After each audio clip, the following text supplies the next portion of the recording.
Hey guys, this is Matt with Sanguine Entertainment, and today we have something a little different. I'm going to be DMing my first Dungeons & Dragons game with 3 relatively inexperienced players. Mistakes will be made and stories will be told. We have 3 party members, a cunning halfling sorcerer named Jack, played by Alyssa, a boneheaded dragonborn paladin named Garen, played by Ethan, and a reclusive dwarf ranger named Zacchaeus, played by Zachary. The first portion of this video will be something called a Session 0, where we hash out exactly how we want to play, but a timestamp to the start of the gameplay will be included in the description below. Watch and enjoy.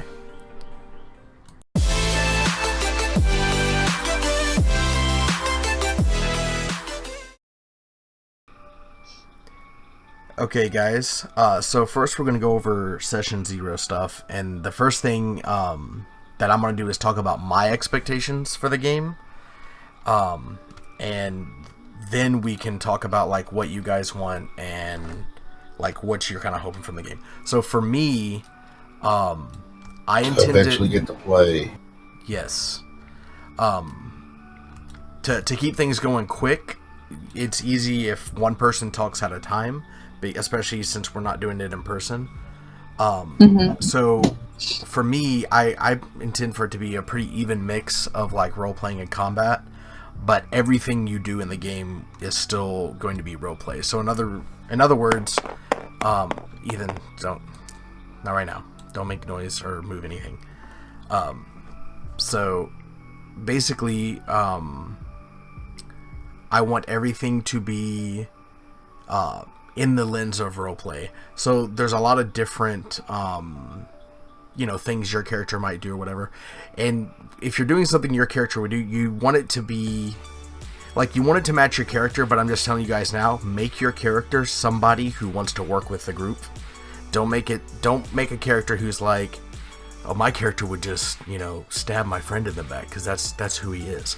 Just don't make that a guy, so that then you can be true to whatever you feel your character is and still be useful to the group. But yeah, go. Is it okay if like we want to work with the group, but we don't like interact with the group as much? Yes, that's fine. It's completely fine if your character like, I'll put it this way, like if you find items and your character's the only one that knows about it and you don't want to share it with the group, or you want to hold on to it for a while or whatever, like, that's fine. It's even fine for your characters to not like each other.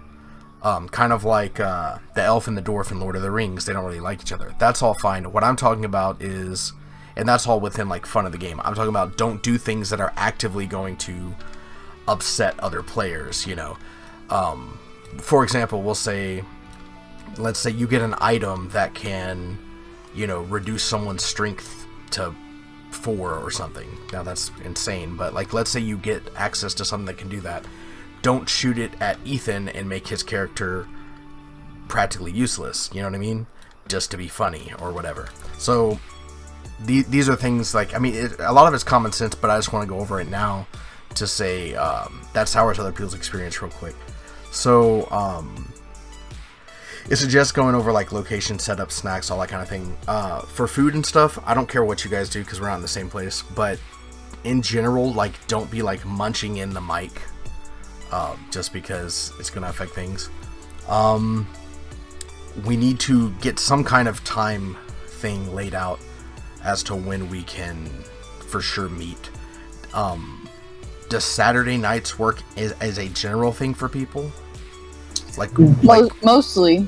I do have another D&D sessions that I tend to flop through with ours. Okay. But it only depends. Like, if I go to mom's, like if I'm at mom's, I don't have access to my computer, so there's that. Do you have Discord on your phone? Yes. Okay. And it's, in some instances, it's like you don't have to have all the visuals to play. It's just to help. So you might have to play by phone if that's the only way we can do it. All right. And we can just do like Discord on your phone.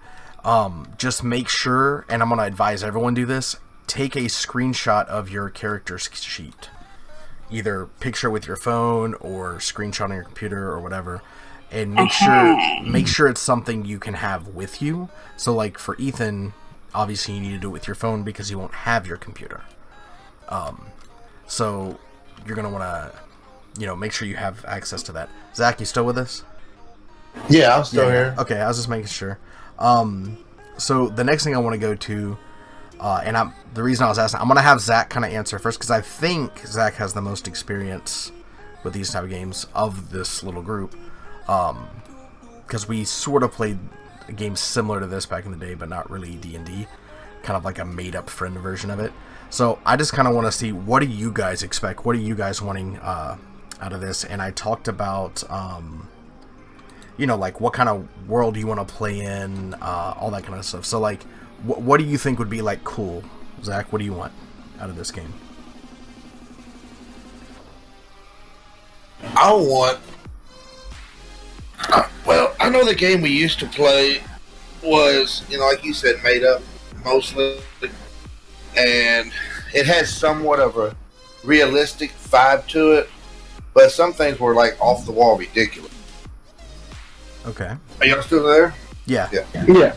Okay, so I'm wanting, to have, for example, that time where you went running through the woods one direction, but ended up going opposite what you thought you were going, remember? Yeah, on a natural 20. Yeah, I remember that. Yeah. I don't want that kind of stuff going on. Yeah. I do want a game where basically your own imagination is the limit. Right. So, if I'm getting this right, you don't want systematical craziness, you want more like imaginative. Imaginative. Put it this way, and Alyssa had a similar issue with her other group she mentioned. She was trying to keep a secret from her group. It was a piece of information that she didn't want other people to know about. So she has to roll a deception roll. And she rolled a very good roll.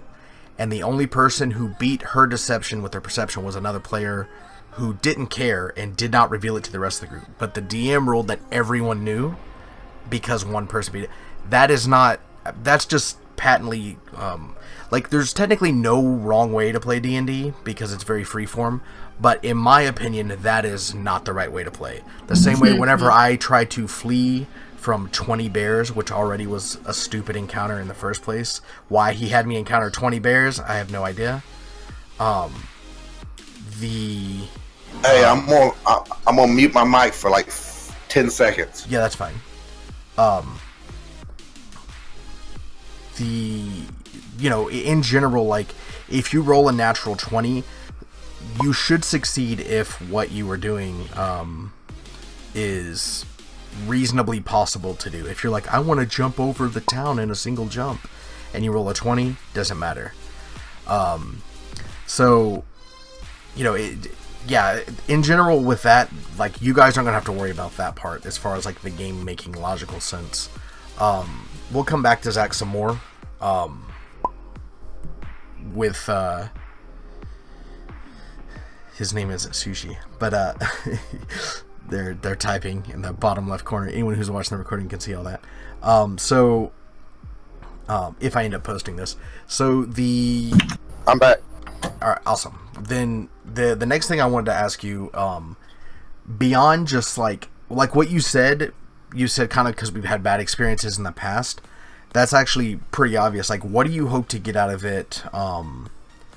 Like, if you could be in a story, like part of a story, do you have a preference of, like, the examples I gave? I don't know if you had a chance to read it, but like in Star Wars, the whole thing, you've got like a rebel versus alliance. So you've got kind of this overlord entity with the I said rebels versus alliance, that makes no sense. Rebel versus empire. I don't know why I typed alliance.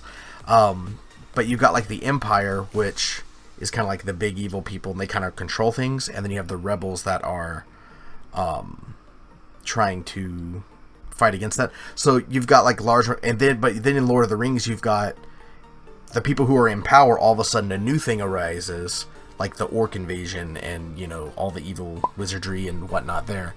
And so, like, what kind of scenario appeals to you more? Like, a more yeah, go ahead. It's to me, it's more appealing. It's the idea of like castles and medieval times, kind of like the Lord of the Rings, or similar to what we had on game we used to play. Yeah, To me, it's more open.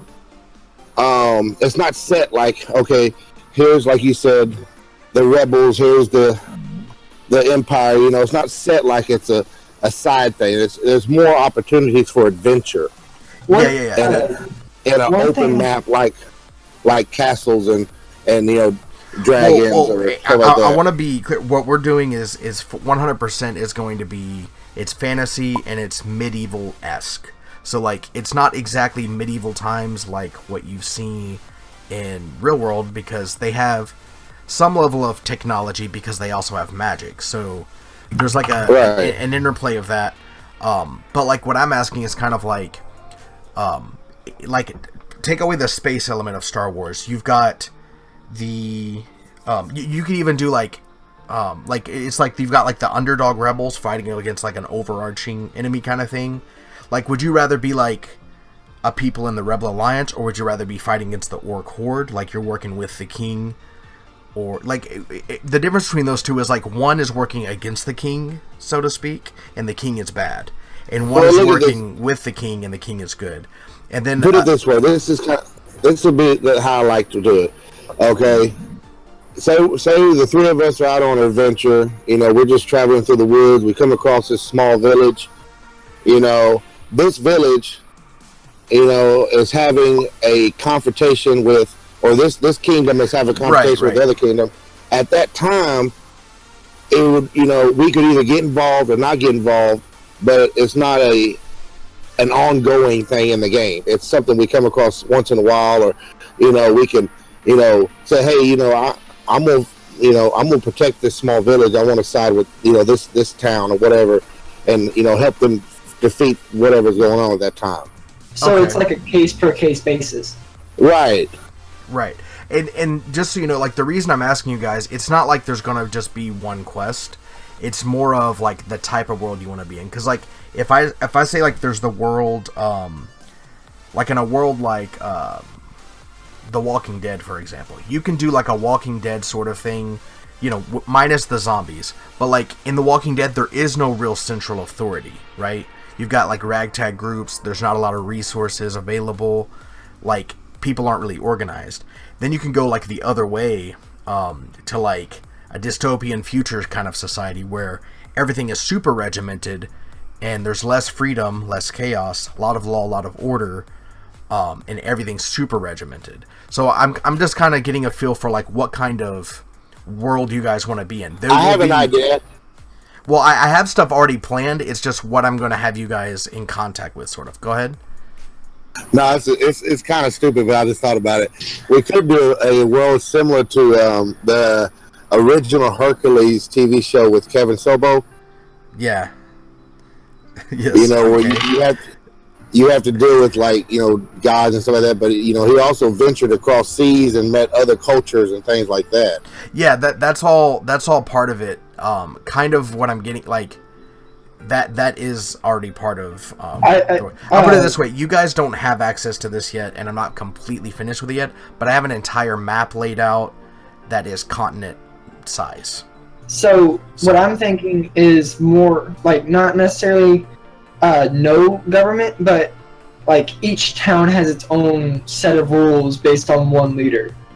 So basically the feudal system, where like this town has its own rules and they have really good structure, and then the next town may have no rules and no and there will be a mix of that. But like in that, which story appeals to you more? Like rebelling against an evil king or working with a king to stop an orc invasion? Just of those two. We're not doing either one. I'm just asking kind of like for the feel of it, if that makes sense. I like the rebelling. Okay. Yeah, rebelling kind of gives you a lot of stuff you can go with. Also, plus, Plus, I think most of us are chaotic. I'm not sure about Zach. Neutral good. So, like, if it's an evil king, then the fact that we're chaotic good, like, I don't know. Like, I feel like that's just where our party would sit, is rebelling. I'm glad you guys brought that up. Just so you know, like, alignment in my games, like, I did ask you guys to like pick one and put something down, but it's more of like it's not a hard and fast rule. Mm-hmm. Like, I mean, for instance, Ethan he's playing a paladin, but we've talked a little bit about like he doesn't have to be like lawful paladin. Like his alignment is chaotic good, which chaos and paladins don't go together because they have like a set of laws that they follow. But he has such low intelligence. But he has such low intelligence. He doesn't know that. He doesn't understand that. No, that's a really funny interpretation. But the point is, what his interpretation, like Ethan's interpretation of like what chaotic good is, and what a lot of people would interpret it is, he's saying if the king has a law that is the law of the land, but it goes against my laws for myself as a person or the laws of my deity, I'm chaotic to the king. So like how he thinks, how his character is going to conduct himself and how other people are going to interpret it, even though he follows his own rules or whatever, people are going to interpret him as not caring about their rules because he doesn't care about other people's rules so much. He cares about, his thing. So whereas, Alyssa's character doesn't care about rules at all, basically. This is like, yeah. I'm gonna destroy that. So, well, and that's the other thing too. If like, no one here is playing an evil character, but I want to touch on that because if we might do other campaigns later, or one of your characters might die, and you might want to make a new guy who is evil in some sense. I want you guys to remember, like, evil characters aren't just like they still have their group that they work with, but like, so like they're not being evil to their own allies all the time, if that makes sense. But they might not have like quite the moral compass that you would expect. And also, even if they are evil to someone, they don't try to come across as evil, right? Mm-hmm. And the other thing is what you interpret to be evil. What one person thinks is evil, another person might think is good. So like, let's say if you have a group of paladins that are going to kill all the devil worshipping magic people, right? So, because they're getting their magic and they're worshipping demons and we want to go kill all of them. From the magic people's perspective, they're like, we're just scientists, we're trying to learn about magic, and our studies led us to this, and we're trying to learn, and these dudes are just coming and killing us for just trying to learn. But from the paladin perspective, they're like, we've seen how this stuff goes, people get dabbling into this, and next thing we know, the whole world's going to end, so we gotta stop this now. So, the idea of like good and evil will be played with a little bit in the world, and basically it's more up to you guys to decide, if that makes sense. So on that note, what are you kind of looking for, Alyssa? I mean, adventure, definitely. Well, of course, yeah. We're playing D&D, so that's I want understood. to take my character, because my character is real young. And so I want my character to grow into something, like, he wants to be well-known. So you for sure want a campaign that lasts, not necessarily, like, real-world time, but in-game time, you want a decent amount of time to pass, so that your character, what are you trying to Google, Ethan? Ethan? Nothing in particular. I'm gonna look and embarrassing you. How to be the very best. What? Okay. That's...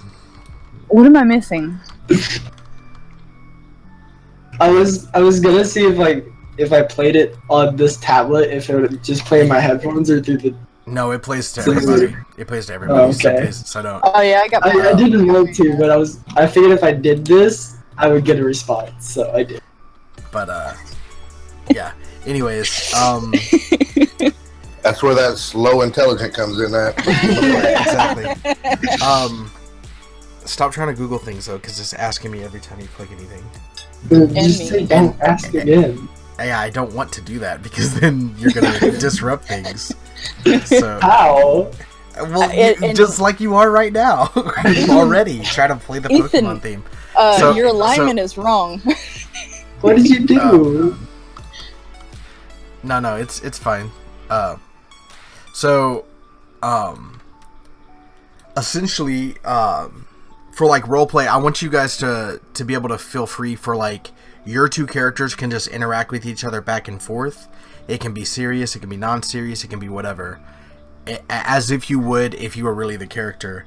And for time constraints, like I will like stop at a certain point so that we can move on. But in general, like banter back and forth and all that stuff, like that's encouraged. Whereas like in games where Zach and I played before, that didn't really happen so much. The other thing I want you guys to be... Stop, Ethan. I can see you trying to grab stuff. Stop it. I was trying to attack back. I promise. Anyways, the other thing I want you guys to realize is this game is not player against DM. I'm playing all the bad guys and whatever in the game, but it's not a versus type of scenario, if that makes sense. So like a lot of the time, you think it's like, oh, I have to beat the DM. Like, so, like for instance, if I have knowledge of something you have or know, it's not like stop typing, guys. You're just distracting me. So it's not a scenario where it's like, oh, I don't want to tell the DM where I want to move, or I don't want to tell him what I'm planning to do because he's going to try and whatever. It's not that type of thing. So sometimes, in other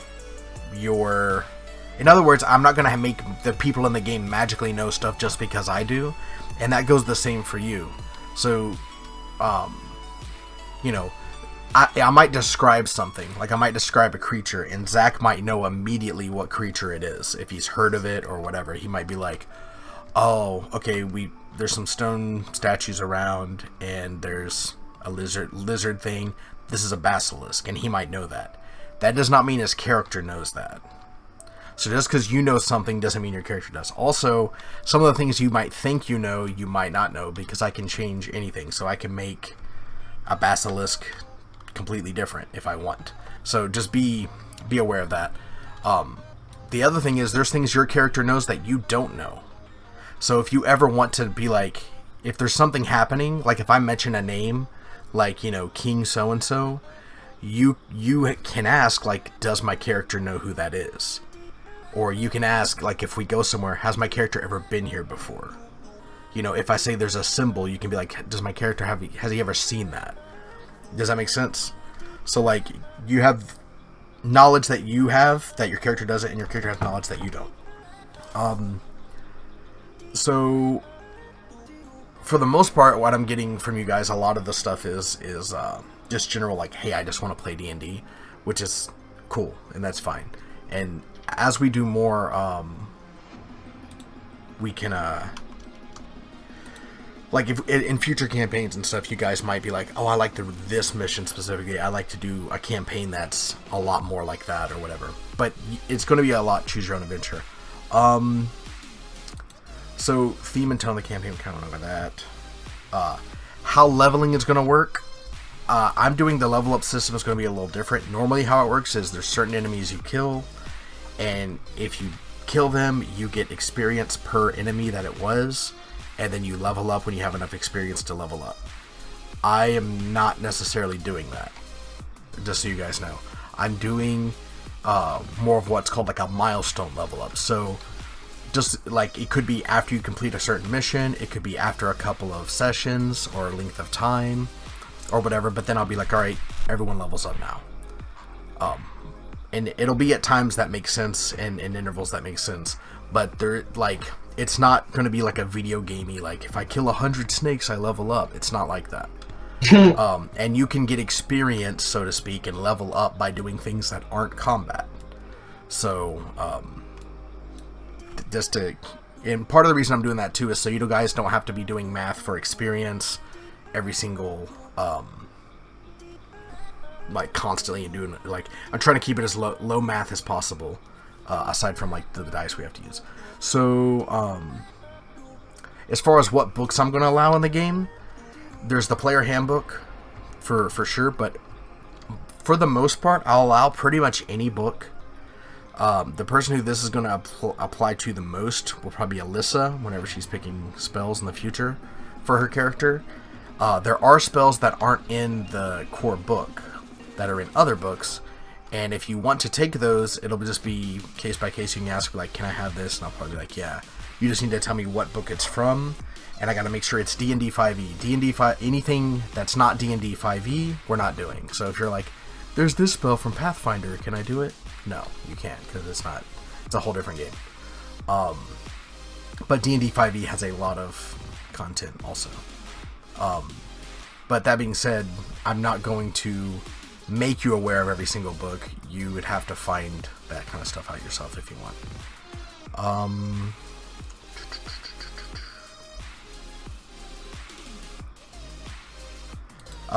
Now, the idea, like, you can have your characters connected to one another in some kind of way. We already kind of talked about backgrounds and doing all that kind of thing. And we'll move on from that. We won't talk about that right now. This is something I want to talk about. It's kind of like a player class, but it's not quite a player class. And I want you guys to pick one of these roles. Is everyone still with me, by the way? Yeah. Yep. Yeah, good. Everyone was quiet and respectful. I thought you guys left. No, but so these are some roles. I got these from a YouTube video. I don't remember which one, but they're things that they suggest that I think it's like Roll20 or some YouTube channel like that, but it may not be that one. But these are things just to help you role play your character. So these are things that, like, and I'm gonna go ahead and give everyone like a note card so you can take notes. And I want you to write what you pick on your note card. Yeah, I'm just here. This makes it easier. In general, don't look at my part of the table. I know it's hard not to, but I might be writing stuff down note-wise or whatever that you guys aren't supposed to see. And technically, you could come over and look at it and whatever. And I don't want to have to be constantly putting up the little player screen and trying to hide everything, and I don't know what all it hides or not. So just generally speaking, and I'll have some notes that I have a second monitor, so I'll have notes that it's impossible for you guys to see as well. But just in general, don't try to like game the system in that way. So I'm gonna go through these, and I want you to tell me which ones appeal to you. Since there's only 3 party members, you can pick more than one, sort of. But yeah, so we're gonna go through these. So there's the dependable, self-controlled, restrained, responsible, predictable, and loyal. Basically, this is someone, they just kind of do their job. They serve their role, and they don't do much else. It's pretty low role play. Ideally, all of you are gonna do this to some extent, but in a group this small, you all probably should role play to some extent. The second one is the conscience, which is caring, helpful, and always asks the question, is this what's right? So let's say you beat a group of bandits and you're about to kill them, right? They're not dead yet, but you're going to kill them. The conscience is the person to be like, hey, do we have to kill these guys? Is that really what's right? The conscience, if you find, a bunch of items at the end of a dungeon or somewhere, the conscience might be like, let's see if these belong to anyone. We should try and return these things to their proper owners. Whereas someone who's not a conscience would be like, nah, this is my sword now. Like, I found it. So that's someone who's more, morally caring. The leader. This is an important role, but there's one thing about it that I want you guys to be aware of, is they listen to the input and they focus on big decisions, not small ones. And they're industrious and goal-oriented. So what I mean is they generally listen to what the group wants, and then they choose a course, but they don't nitpick about how they're going to get there. So in other words, it's like, okay, we're heading to this town, but how all the little nitpicky parts about how to get there, like, are we going to get a horse? Are we going to go this path or that path? They don't really get involved with that. That's left to the other players. And that's important because I don't want one person to just dominate the whole game and everyone else tags along. Does that make sense? So a leader makes a big decision, but the little decisions are, how to do things are other people. And you don't have to have all these roles, so you guys can just be like, we'll just decide as a group or whatever how to do things. the soul. This one's artistic and expressive. They find beauty in everything and they add flavor to the game. So this person, you walk into a castle, they're talking about the stonework and the tapestries and how beautiful it is. And they don't have to just be like a bard or a healer or whatever type of character. You can be a barbarian. Somebody just changed something. I didn't change anything. Did you turn on a fan or something? I turned my mic back on. Oh, okay, that's what it was. But I was like, because it's got a loud like humming noise out of nowhere. I was sitting there. I was like, I'd walk into a castle and be like, duh, duh, duh, duh. He's so pretty in here. Yeah, but like honestly, if you wanted to be that guy, like from like Nutty Professor, where he's like pretty water, like with your low intelligence, you can be that, and it'll help you flesh out your character. And so your character can just think everything is so cool and pretty and whatever, and that can be like a thing. But it can also be like a barbarian who, in the middle of combat, they're talking about how fierce someone fights, and like it's like they're very emotional driven. It's almost like being a second DM, because you're going to be helping describe the scene in a way. So you guys don't have to do that. I'll be filling in that kind of stuff anyway. But if you want to marvel at how beautiful the forest is or whatever, that can be part of your character. The loner, I'm just going to kind of skip this one because there's only 3 people here, so just don't be the loner guy. We're just not doing that. But they're typically like self-sufficient, thoughtful, aloof, edgy, your Batman type of character. But the problem is, with a loner character is typically not one that fits with a group, right? Because you end up with a question like, why is my guy even with this group? What is he even doing? So you can be that type of character a little bit, but you have to want to be part of the group no matter what. Put it that way. So typically it's a person who might split off from the party and do like some solo stuff type of thing sometimes, but that's with 3 people, we're just not, that doesn't make sense. Because your other people will die while you're gone, probably. Because you don't have a group once one of you splits, it's just 2 people. So the solver, questioning, problem solving, focuses on mysteries and details, likes to formulate plans. So again, this can be anyone, like even Ethan with 5 intelligence. He's not going to be particularly good at problem solving and all those kind of things, but that could be part. But that can, I'm saying part of your character, like he could just be curious about everything and wants to find out all the mysteries and details, and he might make plans all the time, and the plans can be, as part of your roleplay, they can be purposefully bad plans, and the team might reject them. You'd be like, all right guys, what we're gonna do is we're gonna dress up as cows, and we're gonna sneak in there, and everyone's just like, this he's an idiot, like, what are you talking about? So you can do that like for the fun of thing. Adventurer, upbeat, adventurous, always prods the party one step further, curious. You're all adventurers, but what this person is specifically like, let's say you've beat the dragon at the end of the dungeon, you've got all the loot. The adventurer is the guy who's like, but there's that other door we didn't check. We should check that. So it's like almost like prodding the party towards more danger, and more adventure type of stuff. We gotta check the last thing. And then this next one is almost like the opposite, and it's the protector. They're strong, justice oriented, and they're focused on safety. So they're more the type, if the king is like, I just need you guys to all go into the sewer and kill this monster. We don't know what it is. It's killed 30 people. The safety guy is going to be like, I don't think we want to do, this is not a good idea. Let's not do this. Now they can be convinced, but they're focused on safety. So even if, let's say even if you really want to do it, your character's kind of be like safety oriented in that. When you finally are going to go, you're like, okay, well, we're definitely going to go buy new armor first, or we're definitely going to get health potions first. You know what I mean? First, we got to find a way to get these materials before we take on this quest. So they're safety focused. They're not like a wuss, like afraid to do anything, but they're always like, yeah, but let's think of this. Let's do this first. How about we don't die? And then there's the ambassador, peacekeeper, easygoing, tries to solve conflict between others, and very diplomatic. Usually this is between the party. There's only 3 of you, so I'm gonna go ahead and nix this one as well. Just don't be too problematic.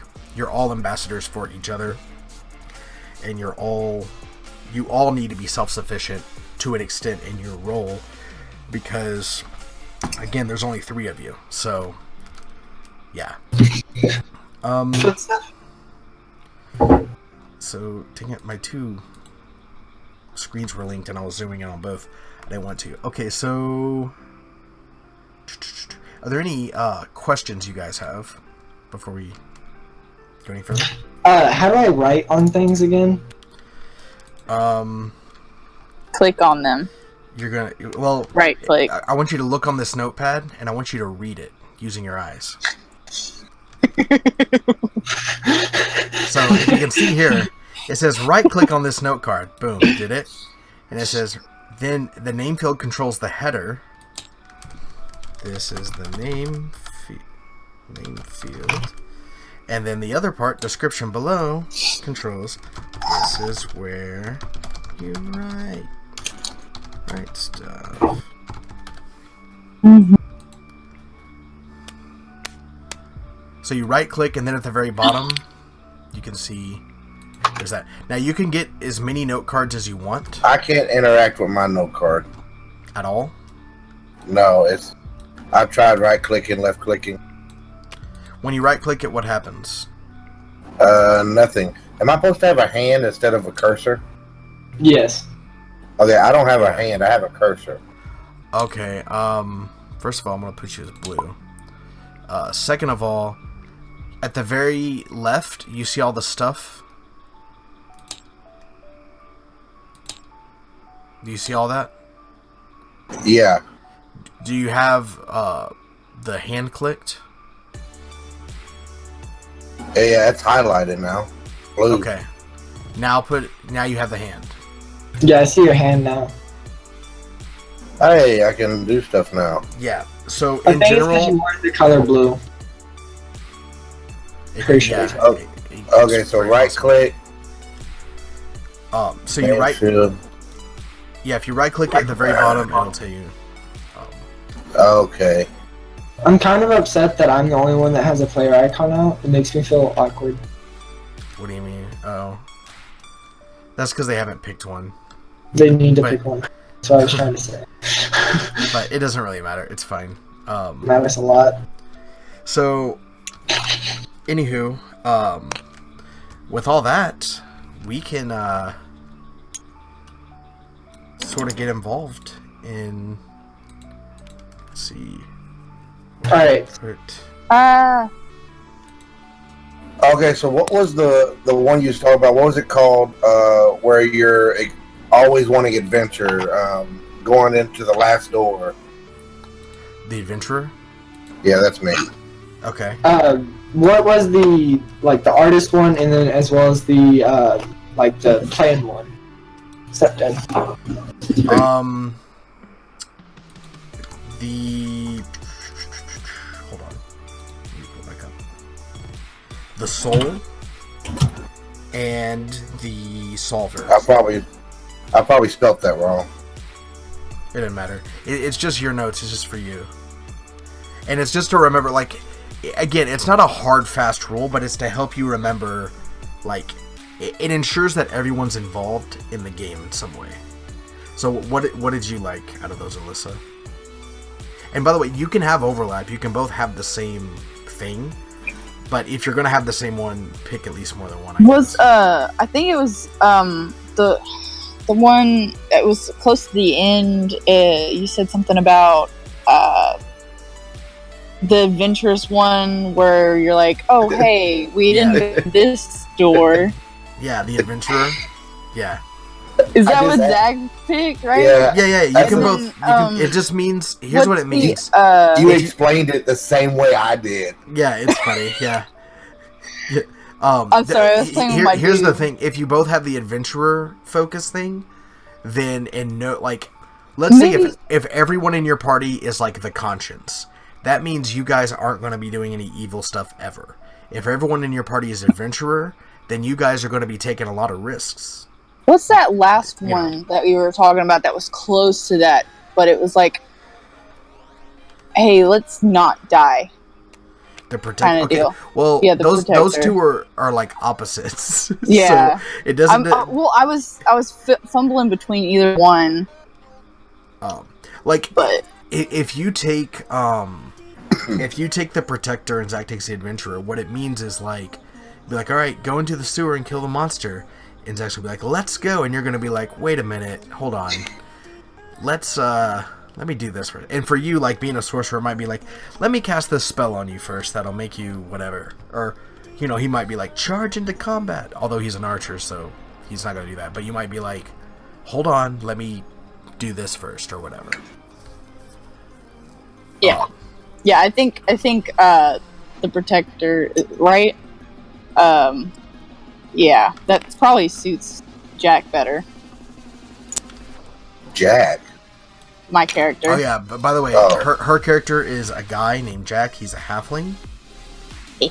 So just be aware of that. I'm gonna go ahead and hit on this now. If someone accidentally says she instead of he or whatever, just pretend it didn't even happen. Just keep going, because that's the one thing with like, if a guy plays a girl or a girl plays a guy, it becomes like a constant annoyance. So if I say, if I ask you about your character, I'm like, what is she doing? Just say what you're doing. Yeah. Don't be like, it's a guy. It's a guy every single time. Because that gets annoying. No, that annoys me. What am I playing as again? Am I a guy or girl? I don't know. What are you, Zach? I'm a guy, but I mean, I was asking because the thing you had as my character was a girl, I think. Oh, no. Your little icon, because that's the best ranger icon we had. You are a guy. You're a male character. You're also a dwarf. Again, I picked this whenever you were a human, so this is your dwarf man. I'll find you a better one later. But this is just, the icon isn't your character at all. It's just a represent, and I'll get the actual pictures in for you guys later. How dare you, halfling, call me a woman? Yeah. But yeah, that's just to represent you on the map. Speaking of, I'm going to place you guys. Why did I get a? Zach, did you make your character smaller? Yes, you did. I didn't touch nothing. Somebody did. Lies. Well, I am a dwarf. I'm supposed to be small. Oh yeah, I did that. Never mind. It just looks so weird. Anyways, don't move your stuff. I placed them where they are for a reason. I didn't touch them. I'm just here. All right, so why I gotta be so far from the group? Because that's where I put you. That's how it is. I gotta find. Oh, you can't play the loner, but I'm going to be the loner. So I'm by myself over here in the corner. Hold up, I gotta find. Where is the? Yeah, I gotta be so mean just because I want to have adventures.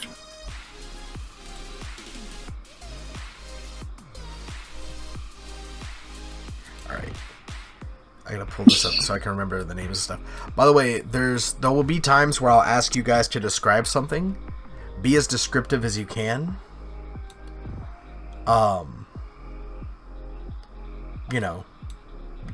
Just do your best, and all that kind of thing. But, there will also be times where you'll have to bear with me. You might ask something that I'm not prepared for yet.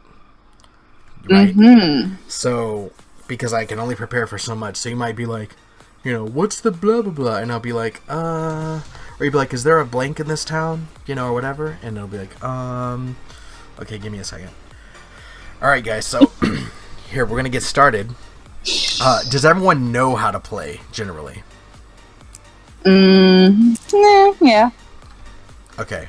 What I'm going to say is everyone needs to get a D20 ready.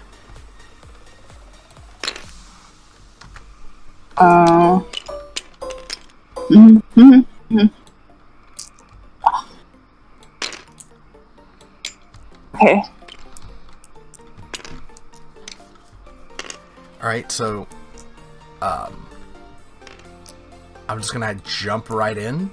And I want to do this before I do my little opening explanation. roll for initiative. So your initiative, and by the way, roll for initiative means combat. So anyone who doesn't know. I got a 1. Okay, that's not good. But what is good is if we look at your halfling ability, Lucky. When you roll a 1 on an attack roll, ability check, or saving throw, you can re-roll the die and must use the new roll. I don't know if for certain if the initiative is considered a 1, but we're gonna have you re-roll. And remember, you get +4 from your dexterity. I don't think I set up the numbers for you guys, but I'm gonna go ahead and add 3 to your armor class and 3 to your initiative.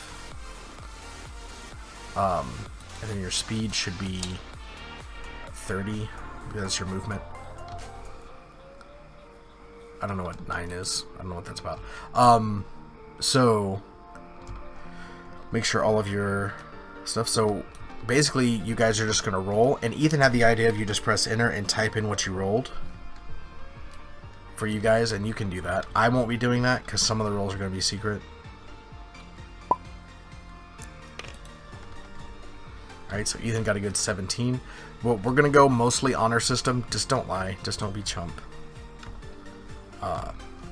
So, did you re-roll your initiative, Alyssa? Can everyone hear me?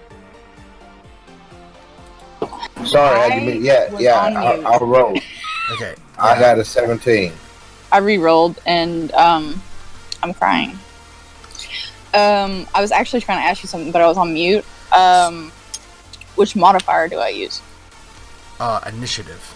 You see at the top, and it'll be your dexterity, but you see where there's armor class and then initiative. You see my hand by it. That is what you add to your initiative roll. So did you guys all add your initiative modifier? Did you do that, Ethan? Yours is 1 from your dexterity. So Ethan, 17 plus 1 is 183. Good job. Okay, I got 17. And that's with your extra bonus? No, I rolled a 17. Okay. So whenever I ask for initiative, you're going to take what you roll and then add initiative to it. Okay, so I got 20 then. Yes. Maybe I'm on the 1. So you have a 20? Yes. And then Ethan had an 18. What did you have, Alyssa? An 8. An 8. Okay. Ooh.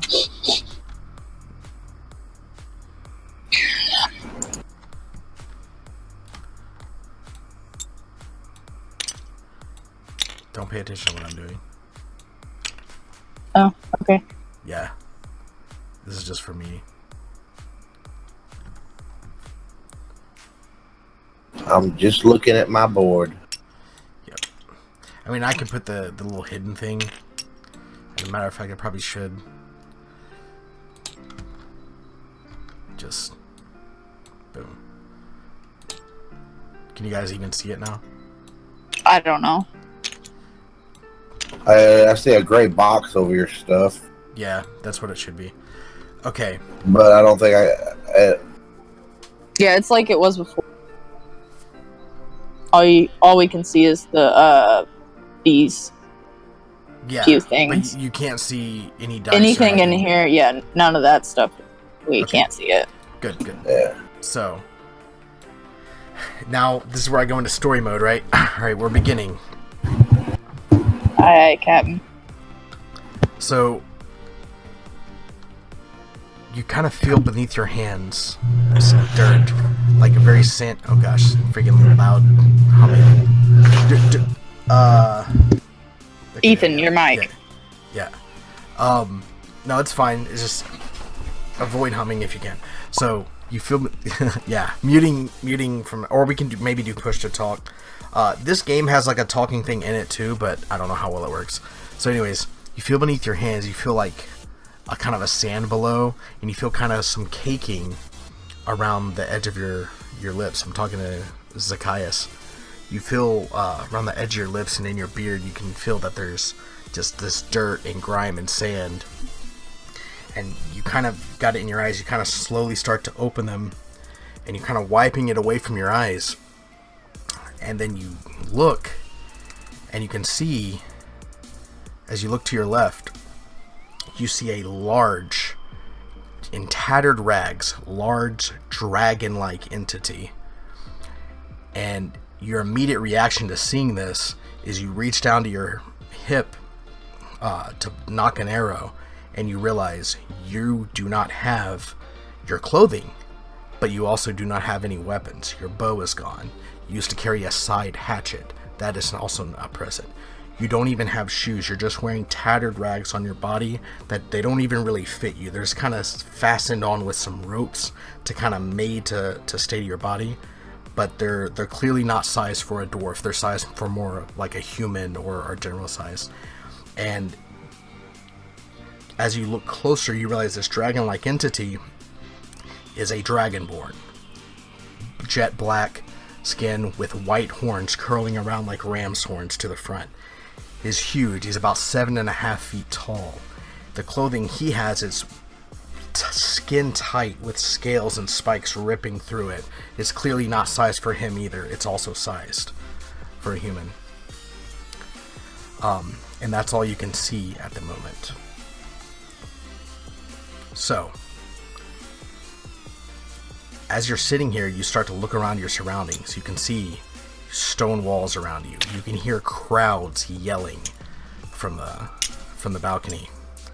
You can see that these things all grouped up and they didn't want them to. Take a minute. From this door, on the opposite side, you see it open. And you see 6 figures run out. They appear to be human, but it's kind of hard to tell with the wind and the dust and the caking in your eyes. But they appear to be humans that are bandaged up.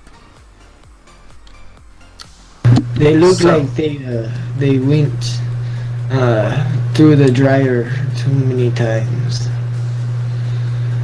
You're not your initiative doesn't happen yet, Ethan. Oh, sorry. Yeah, you don't. That's my job. I do descriptions. Well, I'm the soul of the party. Remember? Right. You're right. You're right. When we get to your initiative. Yeah, I thought, like, I don't know. No. I'll tell you. I'll get used to it over. Yeah. That's why we're doing this first one. Alright. So this is to Zach. First of all, we should have checked this before. I'm all out of order. Everyone be prepared to change your volume in the game or whatever you need to do. Let me know how this sounds. It doesn't sound like anything. It's because the volume's all the way down. Yeah, I know. I don't have any volume to my computer right now. Just to let you know. Okay. Then just know it's some music happening. But it doesn't matter. It's not in the game, it's just for a feel. So, how is this for everyone? Is it too loud? It works for me. Okay. Is it good for you, Alyssa? Are you muted? I'm messing with my my sound right now. I can't hear anything. Okay. Alright, that's fine. So, anyways, it is your move, Zacchaeus. What do you do?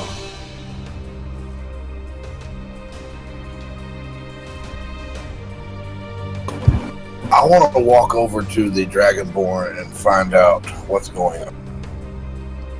Okay. So each of these little blocks represents about 5 feet, and your movement is 30. So we'll go 1, 2, 3, 4. Takes you about 20 feet. So you get over to the Dragonborn, and just so you know, a turn and an action takes about 6 seconds. So what do you say? You do not recognize this person. You don't know them.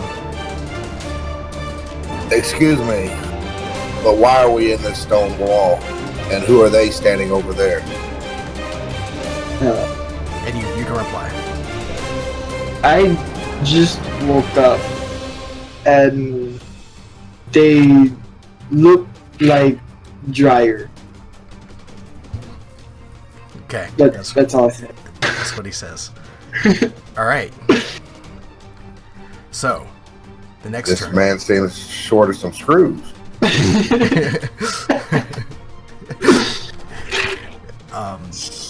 So you see, they're kind of just like lumbering around. They don't seem to really have any, rhyme or reason. And you see kind of one is just kind of stumbling over. We're up to you, Garen. So, I look back at Zacchaeus, and I tell him, can I see people above us? There's a crowd. Yes, they're screaming. They're talking. So I look at Zacchaeus, and I'm like, I think. I look at him and I say, I think they want us to fight as if we're in an arena. But not between us two, but the two of us against the ghouls. And then I look to my left. I assume I can. Yeah, and I can. I can see Jack over there. What is Jack doing? Jack is still laying on the ground. So I walk over to Jack. And you don't know she's Jack, right? Or yeah, I walk over. Name. So none of you know anybody's name right now. So can I walk over there and maybe pick Jack or this person up?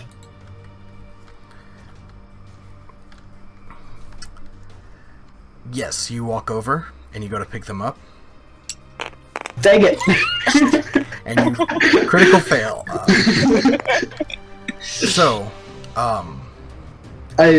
What I'm going to have you do is I'm going to have you roll a grapple check. So what a grapple is athletics. So it's your strength score. Like you roll and you're taking your athletics bonus. So roll that. Why do you have a purple dice? Because magic. I got a 4 on top of a 4, so an 8. All right, you roll an 8, and then I'm going to have you roll a reflex save, Alyssa. So for you, you're going to roll, what is a saving throw of dexterity. All right. I'm about to get hurt. D20? Yeah, D20 plus your dexterity. Okay. Also, these boxes kind of suck. The easiest way is just to right click and then just click roll. Okay, I'll do that. It'll just roll it in place. Yeah. Well. So, as you reach down to grab this person, and then we'll go over to Alyssa's point of view. Alyssa, you feel kind of like a claw just kind of reaching and touching your shoulder, and you immediately just tuck down and just roll like in place and just spring up and just completely avoid being touched at all, and you are now on your feet. But it's not your turn yet. So I then look at this man or halfling and I say, we are in arena and about to die. Okay. We are in an arena and about to die. So then, as you say this in that tussle, you notice that two of these, it's hard to turn these the way I want to, seem to be aware of your presence, and they kind of start moving this way, and they're kind of screaming and they're crazed looking, and just as they yell, these others you can see visibly turn, and they're kind of more aware of your presence and what's happening, and they move that way. So, by the way, speaking to someone in your turn is a bonus action, and you've moved with a little bit of your movement. Do you want to do anything else? Just so you know what your options are, and this will be for everybody. You can use the rest of your movement. You can also take an action. And the things that you can do with an action are you can try to attack. If something is within your ability and range to attack, you can use a spell. You can use an item if you have one. Alright, so I realized that, dang it, my thing got messed up over here. Jimmy it. Alright, so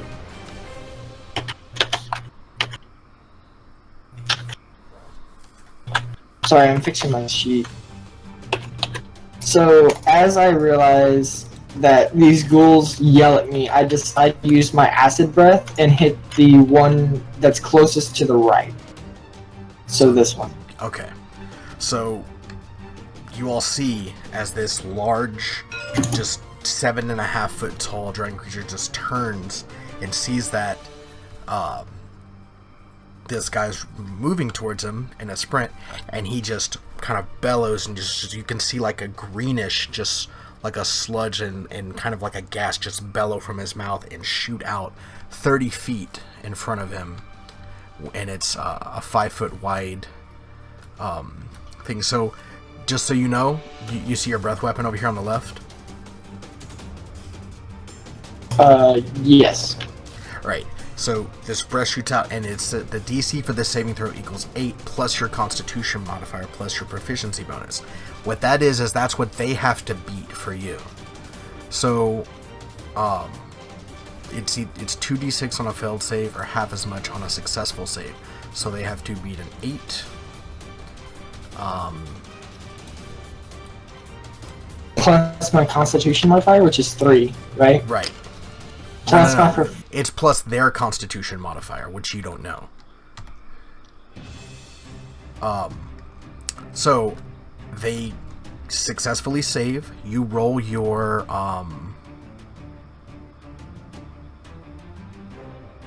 Is it okay? No, hold up. You're right.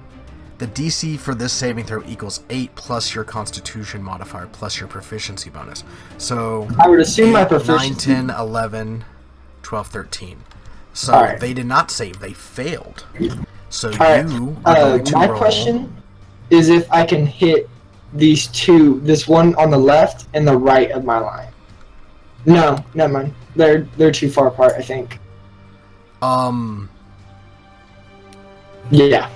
Yeah, it's So I just hit this 5 one. feet. 5 feet, and this is 1 square.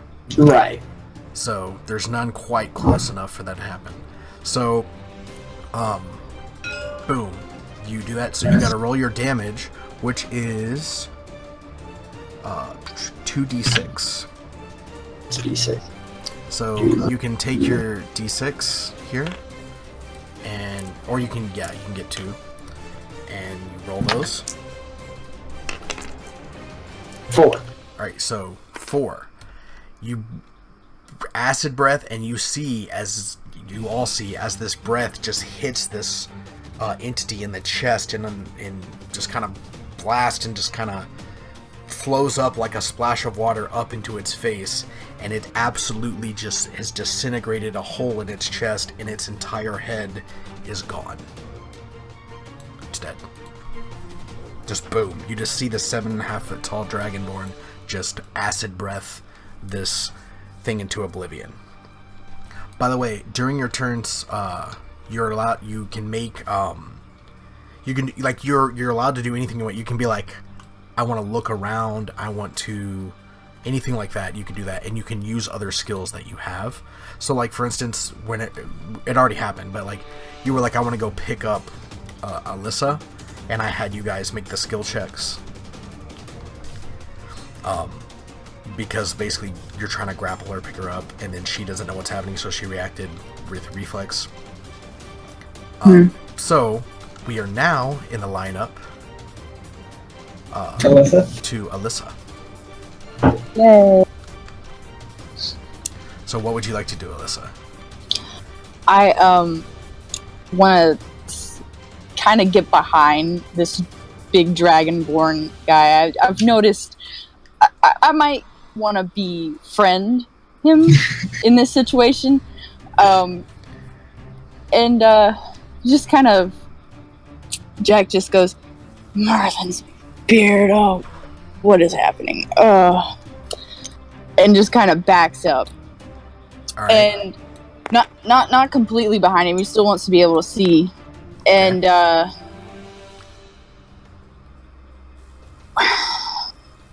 you going all the way to the wall, or just barely behind him? No, just barely behind him. Just kind of like we're like right there. Okay. It's like a foot behind me or something. Yeah, I just kind of stepped back, so I'm kind of like, if I have to, I can jot over behind him if I needed to. Kind of use him as a shield. And I have, what is it? I want to roll to see if I can use, what is it? It's the wrong one. Fireball? Firebolt? Firebolt. Okay. Or Mage So Hand. Yeah. that is a cantrip, and it is only verbal and so I'm gonna pull this out so we can see it easier. Yeah, it's. Boom. I have it down So- here. It's verbal and somatic, and so you just kind of you see Alyssa's character Jack kind of just wave his hands like in a circular motion. Move your hand. I can't read with your giant hand in the way. Sorry. So you just see him kind of wave his hands around, and this bolt of fire just appears, and he shoots it out. And so you need to make a ranged spell attack. So I do not recall exactly what you have to do for that. So this was just D&D ranged spell attack. I think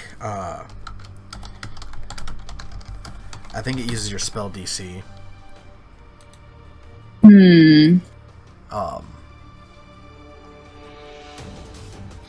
It does say 120 feet, so I might not be close for the nearest one.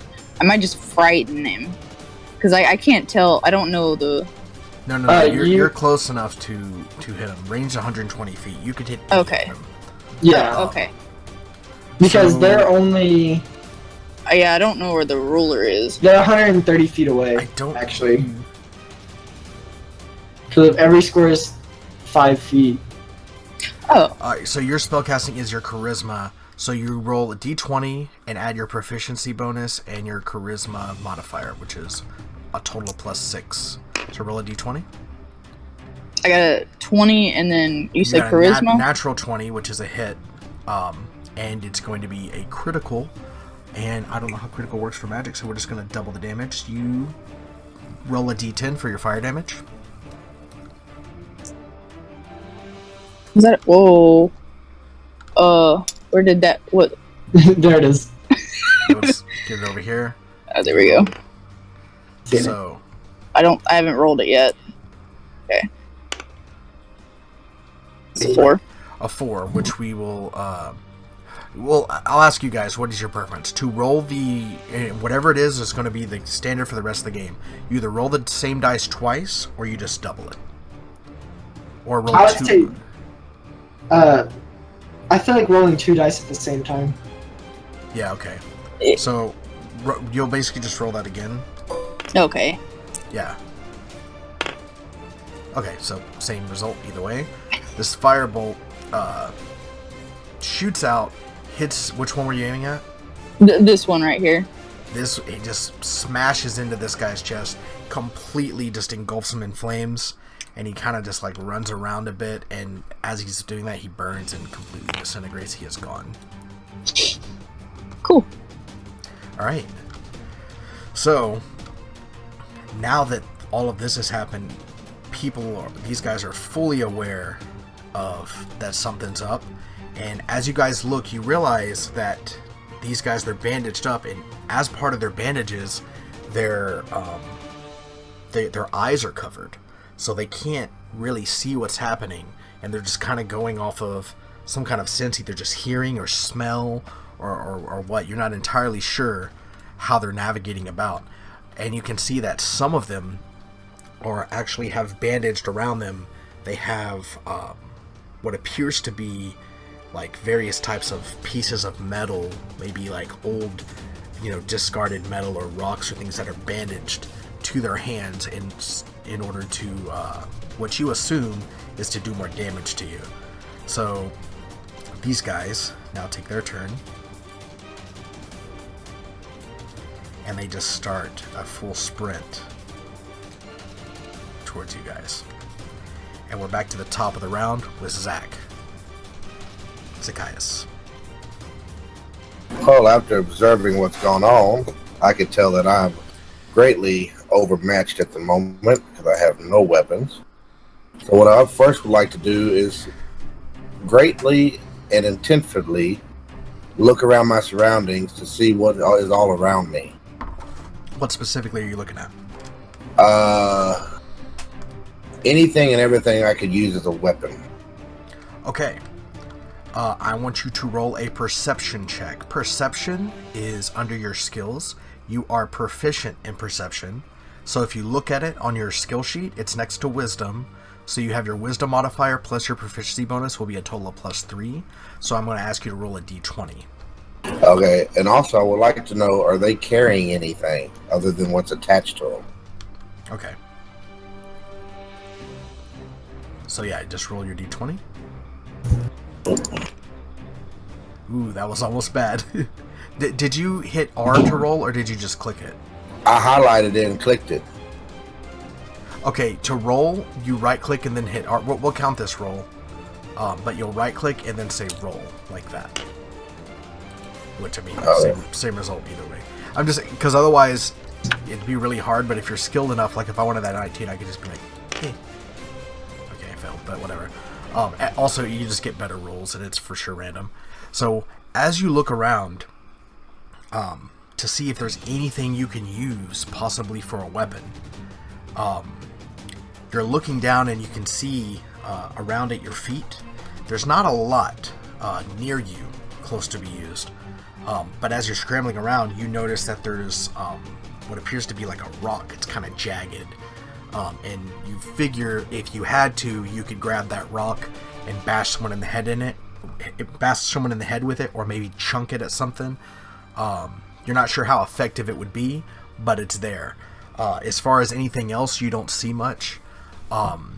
You look at the enemies. As you take a closer look at these bindings on their hands and what they have, you can tell that the one in the back right here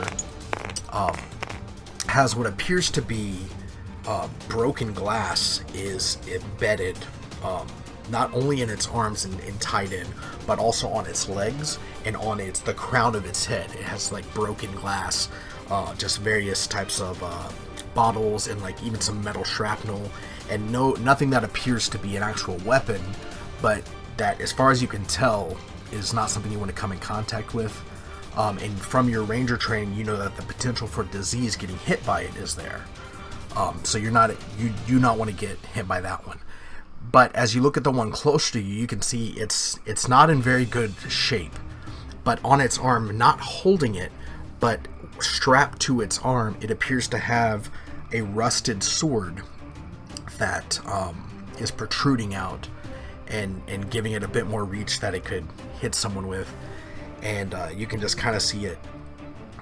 You're not sure exactly the make and model of the sword, especially in its rate of decay, but you would imagine it's a small short sword or an arming sword that you can see sticking out of its left hand. And on its right hand, it looks like it might be holding something in its hand, but you're not sure because it's just a balled up fist, and it is also wrapped. So you're not entirely sure what's going on with that. But you've got, that's what you see. As far as the other ones, you look to see if maybe something fell off of either of the two that were basically evaporated, and you kind of look around on the ground, but you can't really tell due to the sandy nature and what is left of the bodies laying there. You can't really see much in the way of that. Okay, this is what I want to do.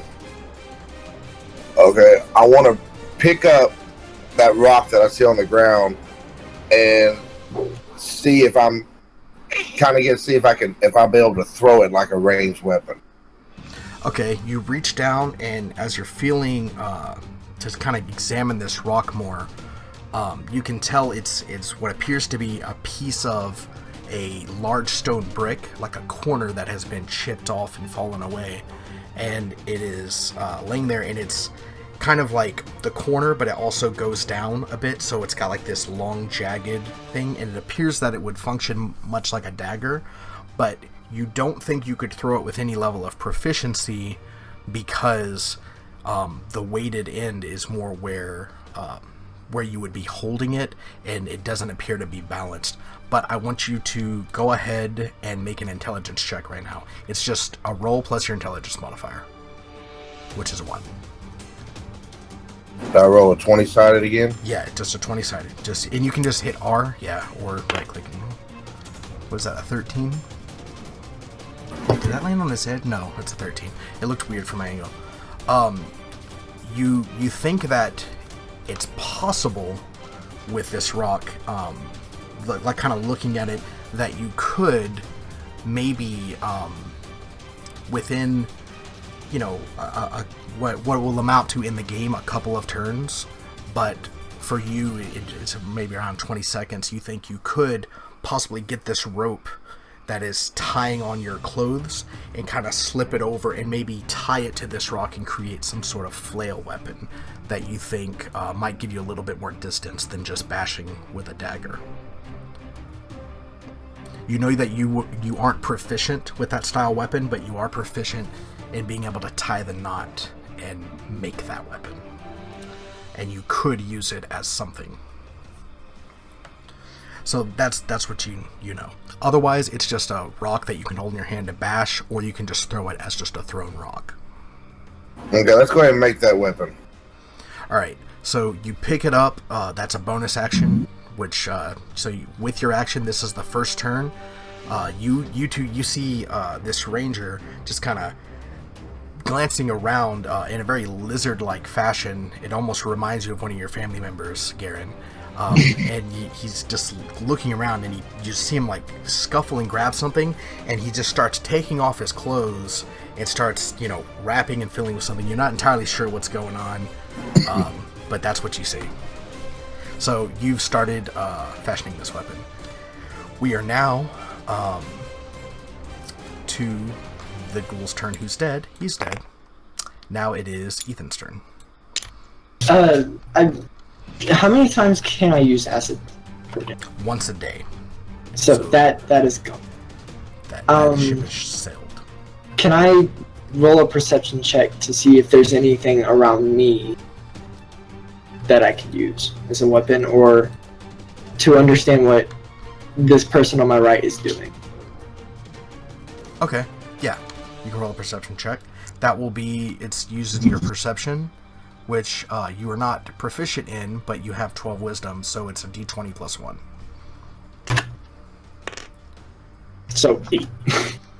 Alright. As you look over to your right and you see this dwarf removing clothes, you think that perhaps they're a practitioner of that maybe they've been in arenas before, and maybe they think that they would be able to fight in a more proficient manner if they were naked.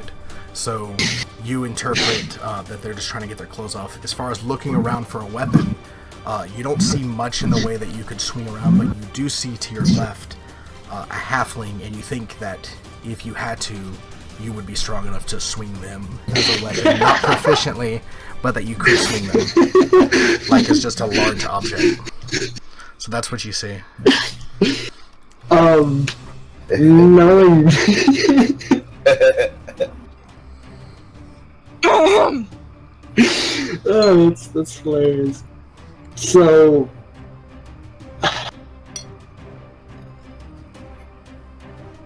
can I make a fist attack? Or is that something? Yes, you can make what's called an unarmed attack, and that's using any part of your body to attack.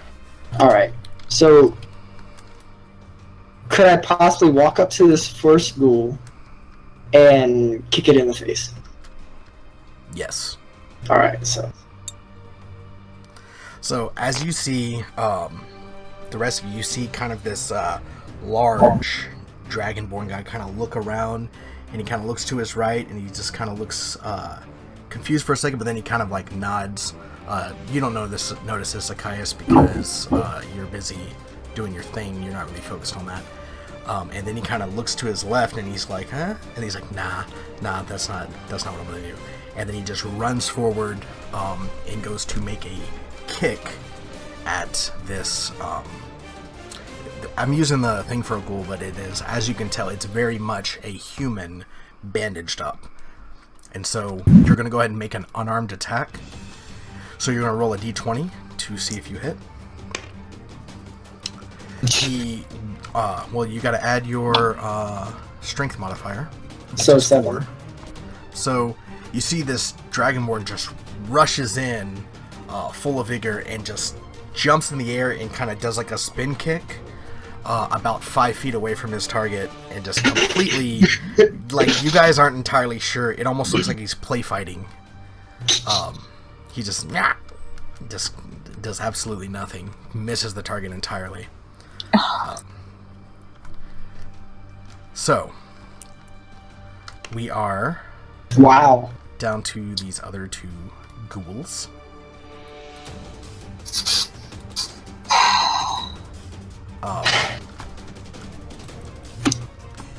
So the next 2, one of which was killed by Alyssa, so we'll go ahead and move them from the lineup. But this guy sees you do your little dance, and he just runs over and immediately just wham, just kind of shoulder bashes into you and goes to like just pummel at you. And he's just kind of throwing like almost his entire upper body like in a flailing motion, just his hand, his elbow, his head. He's just flailing at you to attack. So we're gonna roll. What is your armor class? I think it's 11. It's an 11. So I feel like it's higher than that because Alyssa's is a. Well, Alyssa has a 19 dexterity, so. Oh, okay. That's why you went to grab her and she ninja flipped out of the way. Like, what are you doing? Because she rolled. Alright, so just kind of goes up, and you can feel,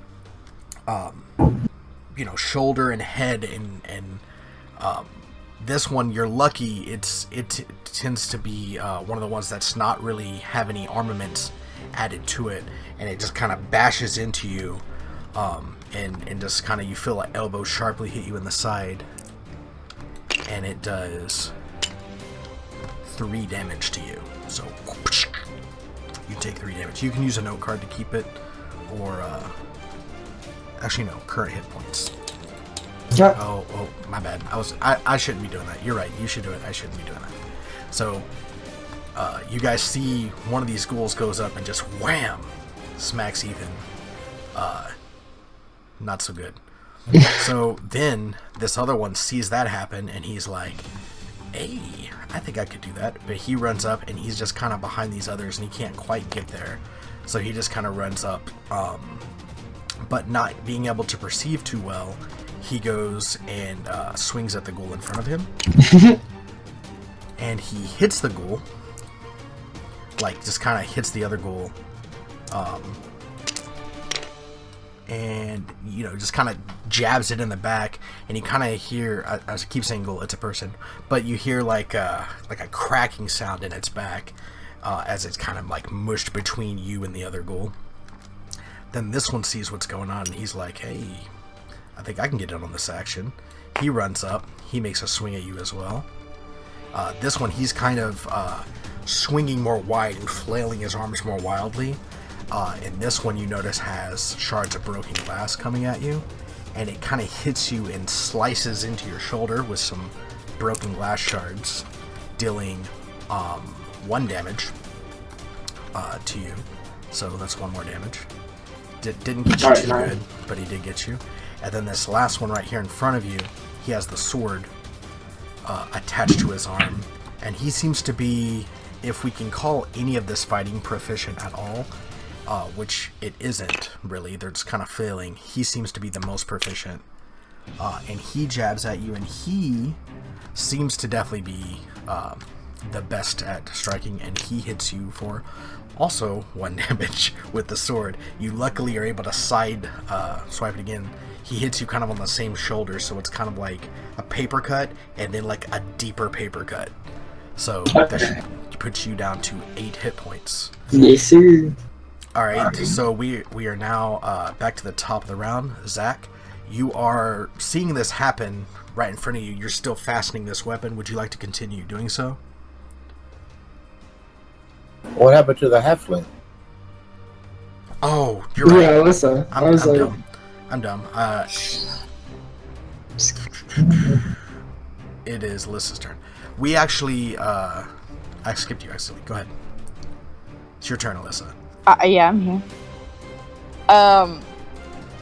So I assume I'm seeing all this happen. Yes. Um, And thank you, by the way, for reminding me. I don't You're want to welcome. spend any money. I was gonna go along with it. I was thinking, and I want to ask you a real quick question. If I Yes. use magic missile, do I have the chance of hitting him, Garen. Garen? If you use magic missile, let's see, 3. It is going to be. No, I mean, no, it's not an area of effect spell. Like, Okay. It's directed at single 'Cause targets. Like Now, that I was being reading said, it, so Does that mean you can never accidentally hit an ally with that? No, but yeah. it's not like part of the spell. Yeah, I was just And also, thinking being a about the area. halfling, when you roll ones, you re-roll anyway, so it's very, very unlikely that I would have it. Okay. It would be a house rule thing, whether or not you hit. So, Me. are you going to try to cast Magic Missile? First.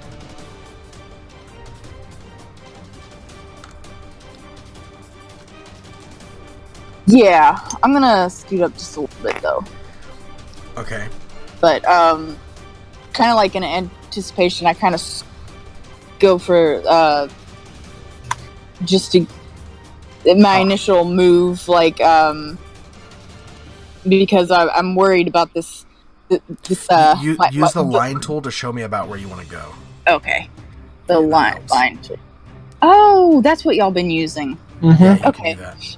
And It's the little ruler, the line-looking thing, and you can switch back and forth. I'm a little confused about the whole situation. I wasn't planning on waking up in this big ass. Oops, pardon my language. No, you're This fine. Yeah. this big arena, and this guy right here is a good bodyguard, and I don't want to lose him. So I'm gonna attack in this line right here. You're With gonna- magic missile. Okay, as you try and muster up the magical energy that you would need to catch Magic Missile, you have a familiar feeling. You've had it before. You realize that you are just too physically drained to cast this spell. It's not that you're drained of your magic. There's nothing stopping your magic.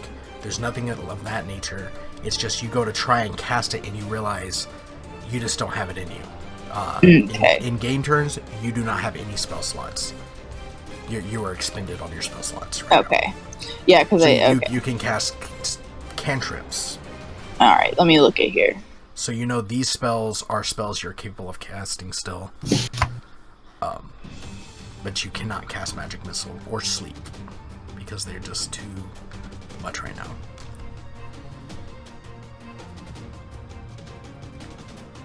All right. Well, I got spent then. Let's see here. Can I also take a perception check myself to possibly arm my possible rocks in the area, just to see what I have around me in this little vicinity? Yeah, you can do a perception check real quick. It's Okay. D20 plus your perception bonus, which is going to be just your wisdom, which is 1. but I have a problem. I need my finger. Hold on. I didn't roll it. Yeah, I noticed. Okay. As you gotta go to look around, you're just really flustered by being left out so much in the open. You're just kind of feeling around at the ground, you're looking around, you're really flustered. You do not really see much of anything available to you that you could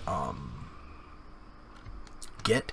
You do feel the ground below you is particularly sandy, and you figure that you could use that and throw it, but you realize that these guys already have bandaged eyes, and it's very unlikely that you would, have any effect by throwing sand at them. You don't find any kind of weapons. I do want you to make a sleight of hand check, though. This is your best skill. It's +6 dexterity and your proficiency. So just roll a d20 and add 6. Okay. You do realize during this time that somehow you have managed kind of down, between your legs, you have managed to stash a component pouch that is, what is used to cast your magical spells. You're still too drained to do it, but it's just a small pouch with random things it is needed to cast spells that need a material component. So you realize that through whatever has happened, you have no memory of doing this, but whenever your captors tried to get you, you do realize that you managed to stash away this pouch from your belongings. So you know that you have that. You have your material pouch. So what that is, in game terms, any of your spells that have an M on them for materials, like the sleep spell, you are able to cast those if you have spell slots, which you do not right now. Okay. Yes. So you still have your turn. You can still move. This has all been done just in a really quick perception and just feeling around. You can make a move. You can attack. You can cast any of your cantrip spells. Like your fireball, you have infinite cast of. So you could do fireball. You could do mage hand. You could do anything. Okay. I'm gonna. Noticing that I can't use missile. I'm gonna shoot some more fireballs to try and relieve. All right. So Garen. Which one are you aiming at? You have two options based on your line of sight. Yeah, this one or this one. I'm gonna get the one closest to him. All right. And wave my little hand. Okay. So you're gonna make a spell attack roll again. Okay, and that's charisma and your proficiency. D20 first, right? Yeah, and we can actually. Yes, and it is.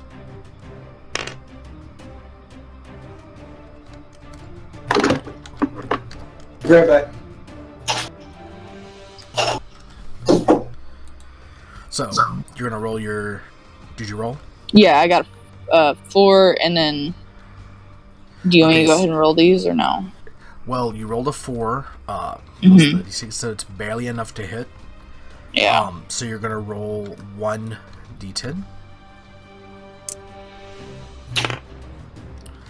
And you hit it, and the fire just kind of goes, and it seems like the bandages, you don't know if they're just a little damp from like blood or what, but the flame doesn't really seem to catch. It just kind of hits and fizzles, but you do 1 damage. Okay. So now we're at the top of the round. We're up to you, Zach.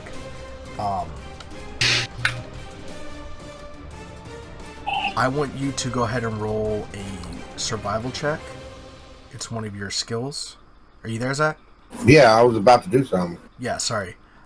Real quick, I'm going to have you roll survival, which is going to be a +3 for you. To what dice? D20 plus 3. Anytime it's a skill, it's a D20. 19. Okay.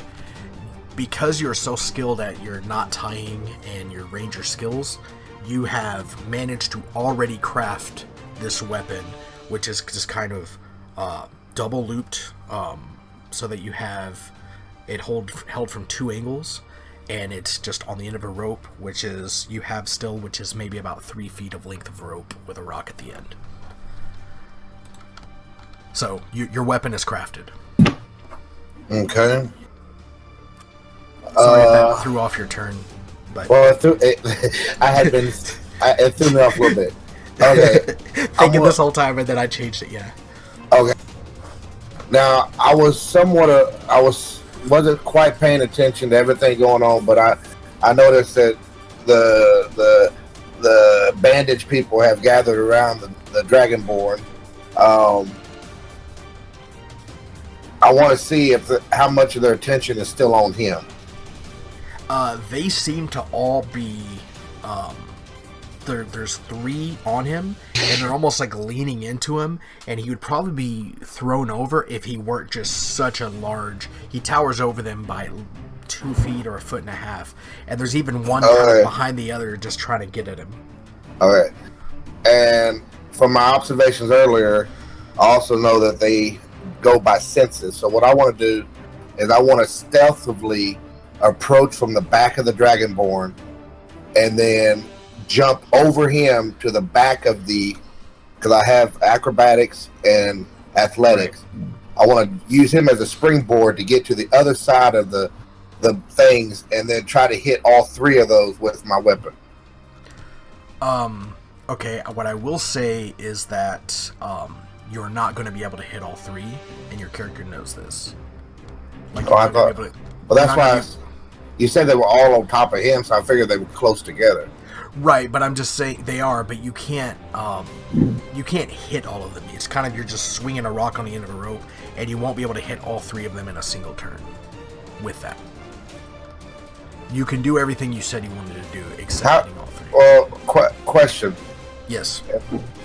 Okay, how can I not hit all 3 if I'm like swinging around and like go right at their heads with it, or just try to see if I go through a turn in D&D is about 6 seconds long, and if you hit one of their heads, that's going to disrupt your swing, and you're not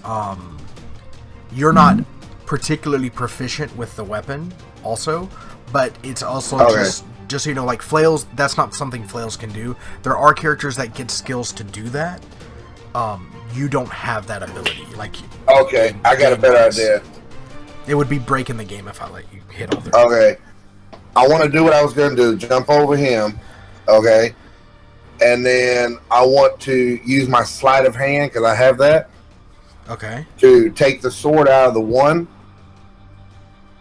okay, all right, and then use the sword in one hand, the rock in the other, to stab 2 of them. You're not going to be able to make more than 1 attack. Okay, so I can't use 2 hands. You can, but you can use 2 hands and use the weapon with 2 hands. But I'm saying you will later get the ability to make multiple attacks. Like, characters get that, but you cannot make multiple attacks in a single round. Now, you can try to get that sword away from... See, this is that imagination thing I was going with earlier. Well, yeah, well, that's what I'm saying. What I'm saying, though, is... there will be times where you can do that, but what I'm saying is your character is level 1, and there's certain things you're not able to do. Now, you can, within your character's ability, if you wanted to try and hit more than 1, what you could try to do is maybe just slam tackle Ethan in the back and try and knock the whole pile over, knock everybody on the ground, or you could try and, kind of come up like a football play, hang a left and try and hit 2 of them with a tackle. It won't be an attack. It'll just be more of like a special action. But what I'm saying is you're not going to be able to damage more than 1 person at a time with as far as like a normal attack or things like that. So what exactly do you want to do? And just so you know, Ethan's fine right now. It's not like he's about to die. Okay. Well, I have to get through him. Yeah, you can get through him, or you can go around. So You can grapple. You can go and grab an enemy. You can, which is, it takes your attack to do that. It's a grapple attack. It's essentially what Ethan tried to do with Alyssa, but you can try and do something along those lines. okay, let me just do this. I can't do multiple things yet. I'm gonna have to confine my imagination for a little bit. Let me go ahead and do what I was gonna do. Jump over him, so I get to the one with the sword. All right, the one with the sword is The one front right of in him. front of me. yeah, this one right here. So I'm gonna jump over him, and I want to do it kind of stealthily so they don't see me coming. And then I want to take the sword out of him, and then I want to kill the one that's got the glass in him. Now, do you specifically want to jump over, or do you want to like try to go around like that? Because you have enough movement to go around. Well, I have enough movement to go around, but I'm thinking about what was said earlier, that they seem to go by noise, perception, hearing, stuff like that. So I don't want them to, I want them to stay distracted on him as much as possible and not hear or see me coming around the back of him. Okay, just so you know, I'm gonna let you do what you're wanting to do right now, but in the future, your certain things, like in your turn, you have movement, an action, and a bonus action, unless you have something that gives you more than that. And certain things are bonus actions, and certain things are actions. Bonus actions are usually things that don't really affect too much. Something like using a skill usually is going to take your action. Like, for instance, like trying to use sleight of hand or anything to get the sword away. And as far as what skill, like you said sleight of hand, I don't necessarily you don't have proficiency in sleight of hand. You can still do it. You have I got a bonus in it. Yeah, you do. You do from your dexterity, and so you could use it. What I'm saying is, you could, like, because it's tied on, you probably can't get it by sleight of hand, but you probably can get it by just trying to rip it away, which is athletics, which you actually have a bigger bonus in because of your proficiency. Does that make sense? Like, you can't really sneakily get it away from him because it's, like, literally strapped to his arm, and your character can see that. But you could grab the sword and just rip it out. Does that make sense? Mm-hmm. So is this to make sure you want to try and jump, leap over, land, rip the sword away, and then try and stab? Right. Let's just make this simpler. Well, I'm saying you can do that, what I just said. Okay, so what can I do with the weapon I have now? With the weapon you have now, you can go try and make an attack with it. You can bash someone with it. Is it throwable? It is throwable if you wanted to throw it, but I don't know if that sort of defeats the point of like tying the rope to it. But you can throw it. What you have right now is like a makeshift melee weapon that's going to be a bit better than just trying to punch. All right, let me just move over to here and hit this dude right here beside me. All right. So I'm gonna have you make. First of all, it's an attack roll. So roll your d20, and then add your strength modifier. So a 14, and then plus 2. That's gonna be for sure a hit. And then for the damage, I'm gonna have you roll a d4, which is this one right here. All right. So I'm gonna have you 3 damage. And you're going to hit that, and as you hit it, the one that Ethan tried to go jump flip kick, you hit him, and you do not kill him outright, but it's very close. You aim for the head, and you just kind of whip it around and swing it, and you hit it in the neck, and it's not quite dead, but it is very damaged, like on his last legs. So, we are now to you, Ethan.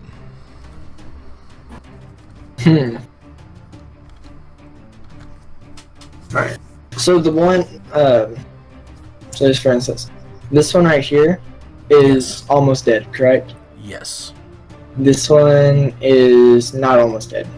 Yeah, he is completely fine. So these three are good. So, I think it. All right. Would this one be focused on him or on me still? Right now, it's still, that's not something you technically get to know, but he seems pretty focused on you. All right.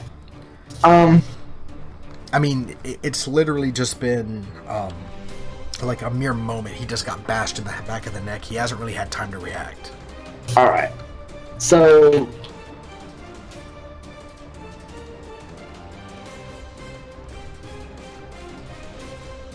can I yank the sword out of the person in front of me and stab him in the neck?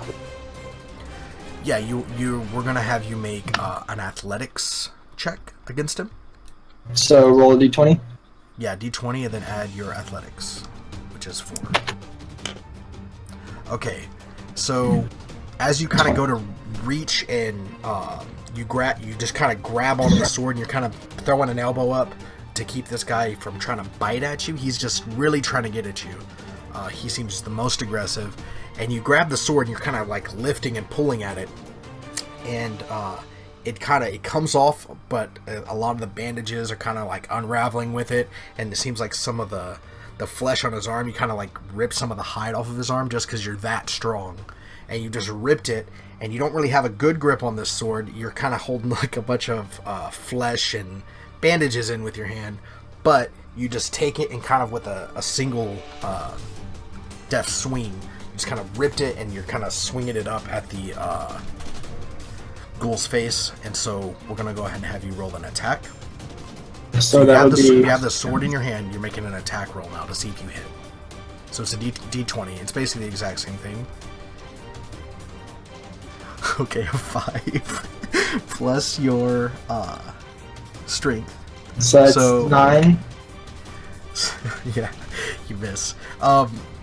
So we have basically, you rip this sword out and you just you're kind of like all in a swift thing. You're just kind of swinging at it, and you do not manage to hit him with the sword, but you now have this sword in your hand.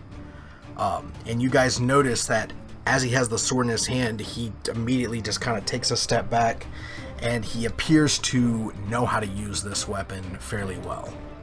Like, now that he has this rusty, not in great repair sword. And to your thing, we are going to add rusty sword. Alright, so you're now armed. Yay! Okay, so we are now down to one of the ghouls, and I'm gonna have him roll. Alright, so he was rolling basically a save against the pain, a constitution save against the pain, and he manages to make that save. So even though he has the pain of like part of his hide being ripped off, he seems okay. So we're gonna have one of them is going to make an attack roll at Ethan, and he hits for 2 damage. So boom, you get hit, 2 damage. So it is now up to Alyssa. Sorry, yeah, I can hear. You're all good? Yeah, I got creepy crawlers in the background. Yeah, so I'm seeing all this happen, and I'm gonna go again and hit this guy right here. Okay. With another firebolt. Alright, so you shoot your firebolt, so go ahead and make your attack roll. Do you remember what to add for it? Yeah. I wrote it down for you there, too. Yeah.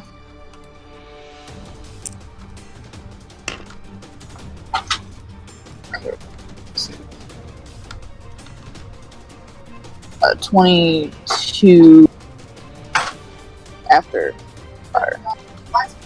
Alright, so, he is down to, like, no health, so no matter what you roll, he is burned and disintegrated. And you just kind of see, like, the force of it burns him, and, like, a bit of glass shrapnel just, like, shoots away from him with the force of the explosion. He is gone. I kind of do like a little hand jive, like, yeah, God. Yeah, I burned him. Done burnt him up. Okay, so we have the last two here. We're going to make... They see their third guy gets burnt. He saves. He saves. Okay. They both, the two that aren't the leadery, aggressive type, I had them make fear saves, and they passed. So now, homeboys are attacking. They are attacking Ethan. So we're going to roll. That is a 1. I'm going to pull it out where everyone can see. Legit a 1. I'm not just trying to save Ethan. So, yeah, it's a legit 1 that I rolled. So he was low, so we're just going to say he, in the process of trying to go, just a critical failure, and he just dies. So because he's basically dead anyway. So he, like, basically breaks his own neck the rest of the way into your body. And then the next guy rolls a 2, so this time he goes to make his attack. He just completely whiffs and misses, leaving you completely fine. Top of the round, we're at Zach again.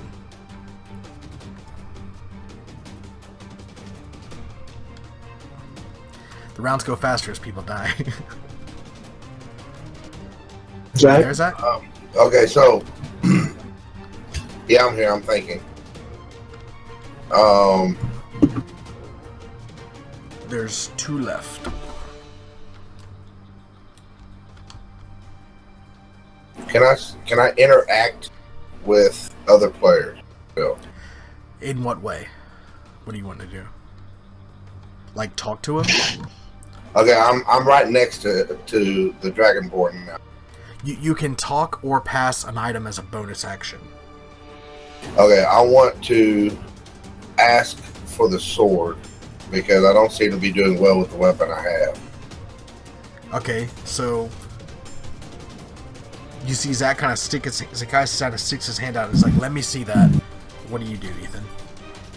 I stick my hand out and say, "Let me see that." All right, so he just kind of pantomimes. Or what do you mean by that? Are you asking for his weapon? Like to Yeah. trade? All right, so he's like, you go to get it, and he's kind of like hold it back. He's like, "No, we trade even." So do you trade items with him? Yes. All right, so you kind of swap off the items, and you now have a rusty sword, and Ethan has this rock on a rope. Okay, I want to. So that's your bonus action. What would you like to do now with your? You have action and movement. Okay, I want to.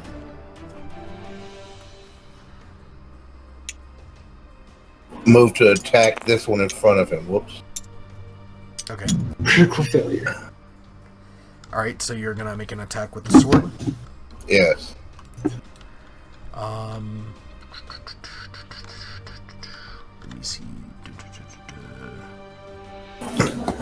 I don't know if you would technically be proficient with this or not, but just make an attack. I actually think you technically wouldn't, but go ahead, just make the attack. It doesn't affect. I think you would. I'll explain later what it would affect. Okay, Shit. that's gonna be a miss. Yeah. So you go to swing at him, and this is the one he's more adept. He seems like to almost hear you next to him or something, but he actually dodges out of the way. Like your swing. So we are now back to Ethan. No, I'm not gonna let you pass the sword back again. You can't just share one weapon and like pass it down the line. Here, you stab. No, you stab. No, you stab. It's not gonna happen like that. Alright, is lay on hands a bonus action? Let's read it. Lay on hands, blessed touch. You have a pool of healing power that replenishes if you take a long rest in that pool. Total hit points equal to blob times paladin level times 5, which means 5 for you. You can touch, as an action, you can touch a creature and draw power from the pool restore. So it's an action. Alright. But you could heal, and that includes yourself. Yeah. So, with this now flail I have, I take it and I go to swing it to where it wraps around this ghoul's head. And I grab the rock with both hands, I pull it tight, and I basically pop his head off. So you're trying to use it more as like a, like not necessarily using the rock part, but using the rope part as a weapon. Right. To like you do a strangle type of thing. So I'm gonna have you make an athletics check. Which is so you succeed. Because you're high strength, so you get that bonus. So you wrap it around, and you've got it around his neck, and you just start squeezing. So I'm gonna have you roll damage. Roll a d4.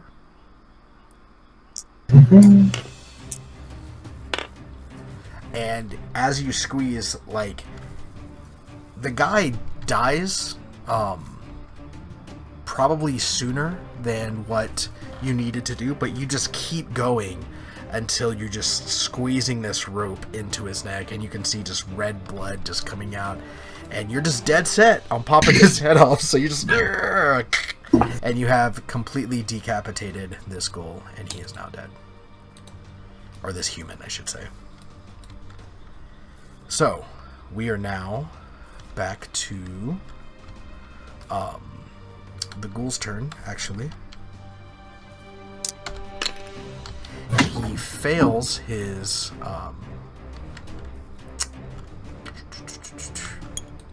save, so he all of a sudden he just tries to run. He's like, so he's over there, and now we are at Alyssa. See, it was a fear tactic, popping his head off. Yeah. Well, that's part of why, like I've had them make checks because of, like, for one, use a vaporize one instantly. Leave it up to the one with the least amount of intelligence to come up with the most useful way for that weapon. The most what? Useful way for to use that weapon. Yeah, I mean, you could, like, just to give you an example of, like, some of the things you could try to do, you can try and add a status effect to, like, you can be like, can I try and wrap around his leg and pull it and try and, like, make him fall, and then they have to spin their movement to get back up. Some of their movement anyway, which is half exactly, and you can do things like that, but just hitting multiple targets and, like, getting to do extra damage, that's something that, like, that's basically the line that we can't, like, do creatively. But if you're like, I want to try and throw sand in his eyes or something, you can do something like that instead of your normal attack. Alright, so at no point he's in range. You get more than one enemy. You can, once you get the ability to do that, you'll get multiple attacks. So with you specifically being the archer type, like, you'll get to a point where you can probably, I haven't looked at the kit in detail, but I'm quite sure you get to the point where you can go 2 arrows in a single turn. Because and this is just another question. I thought originally I did have some type of proficiency in daggers or stuff like that. You do. You do have some proficiency in daggers, but what I'm saying is you don't have multiple attacks right now. Right. Okay. Your best weapon, your preferred fighting style, the one you're trained in, is archery. That's not the only proficiency you have. You actually, from your Dwarven combat training, your proficiency with the battle axe, hand axe, light hammer, and warhammer. You're proficient with all those just for being a dwarf. So you're proficient with quite a few things, but that, like, proficiency means you can use it properly. So, like, if Alyssa tried to use a warhammer, she would have to do it with disadvantage. And what disadvantage does is you roll the dice twice and take the lower roll. So I'll let you make the attack. Before I was like, just go ahead and roll. But, like, hypothetically, if you aren't proficient with a certain weapon, I should make you do disadvantage and stuff. But the sword I have you using is basically just a placeholder thing right now anyway. It's not like an actual statted thing exactly. you are getting more damage from it, is the point. So anyway, it's Alyssa's turn, and this ghoul, he goes to run, and he's just kind of screaming like, meh. Okay, well, I was, how far can I go, like, if I were to sprint forward? You can move 6 squares, so you'd be like 1, 2, 3, 4, 5, 6. You can't reach him by sprinting. No, I wasn't gonna reach him. I was gonna just run forward as a natural reaction, just kind of get right about here, and then I'm gonna again throw firebolts. Okay, go ahead. At and this roll one. Your attack.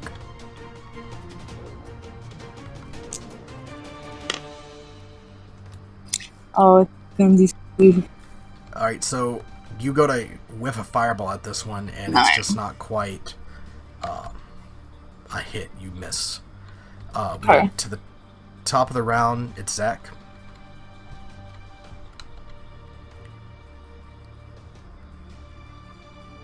It's up to you now, Zach. Your turn.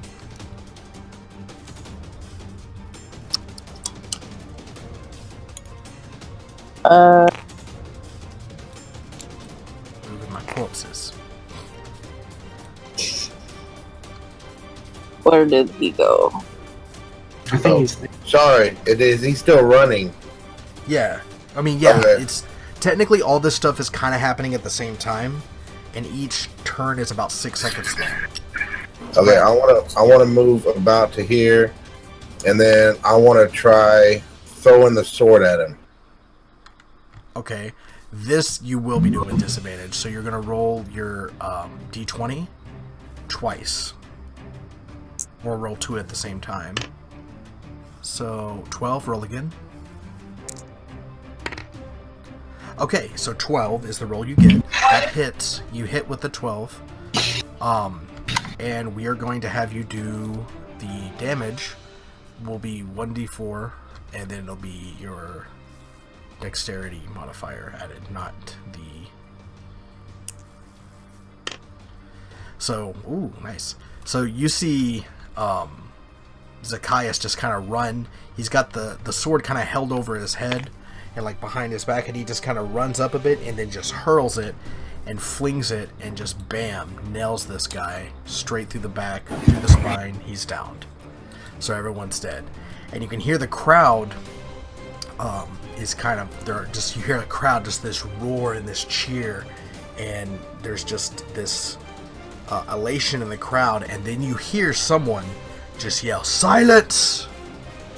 And then everyone just kind of like, there's this deafness, and just kind of a hush over the crowd, and then you hear a yell come out that just says, "Release the next enemies!"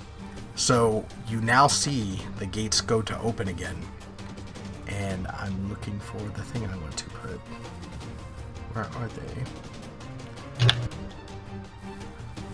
I cannot find what I want, so we're going to use this as a placeholder. But it says release the lions, except can't find the lions, right? So we're going to do bears. And you see these lions get released, and you are not quite prepared as they just come sprinting out of the gate.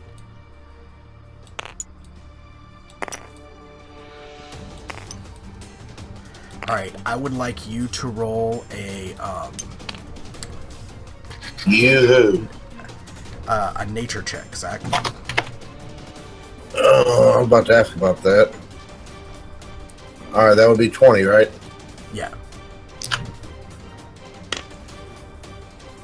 Okay, as you look at these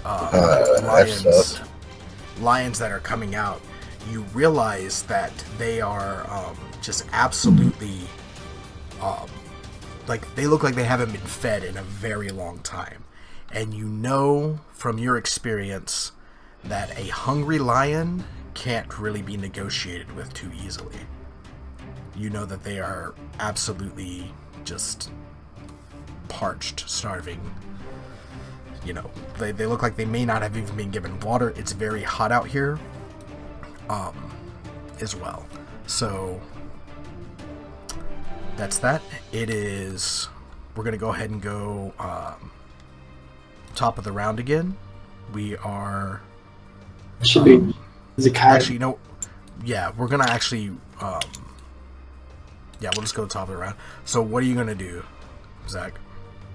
Yeah, they're not negotiable, so I can't. I don't even think I could. I didn't have a skill to tame anything, did I? From you know enough about animals that you do not think you're going to pacify these animals through a peaceful means right now.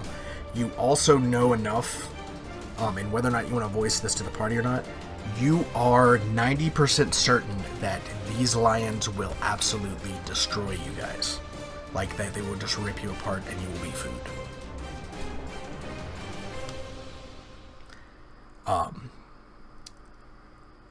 And at this point, I'm going to have you all roll a wisdom saving throw. And this is a save against fear. What is that, a 20? Yeah. I got 18. I got 12. Alright. And then Alyssa, what did you get? You add your saving throw from wisdom modifier. Oh, wait, I didn't add my saving throw. Yeah, it's next to wisdom is the top one. Oh, I just added 1. Oh, I got 13 in total. Okay. I actually got I got 20. Yeah. So all of you are absolutely just terrified except for Ethan. I don't know what Alyssa rolled because I can't hear her. It's an 8. She put it in the chat. But yeah, I looked at her roll and looked at her thing. So you're all are just you're kind of gripped by fear. What the effects of fear are, I'll just go ahead and read. I'll find it. It's one of these over here. Where? Frightened. So, dang it, why isn't this getting bigger? Right, a frightened creature has disadvantage on ability checks and attack rolls, while the source of his fear is within line of sight and can't willingly move closer to the creature. So you cannot move closer to these lions, and you have disadvantage on your ability checks and your attacks against them. You are scared, except for Ethan. Ethan is not scared because paladins and their proficiency in wisdom saving throws. So your options really, I mean, because of the fear, you're pretty hardwired to stand still or move away, or you can try and attack. This is what I want to do. I want to try. Let me try this. Okay. Okay. I want to. Okay, talking to people, does that take up any actions, or can I just talk? No. Generally speaking, no. Okay, I want to ask the halfling her current situation. Can she still perform any fire technique? Yes. Firebolt. Okay. Well, she needs to answer you, but listen. I know, where's she at? Yes, I'm here. Yeah. Okay. So he asked you, can you make fire? Yes, of course. Okay.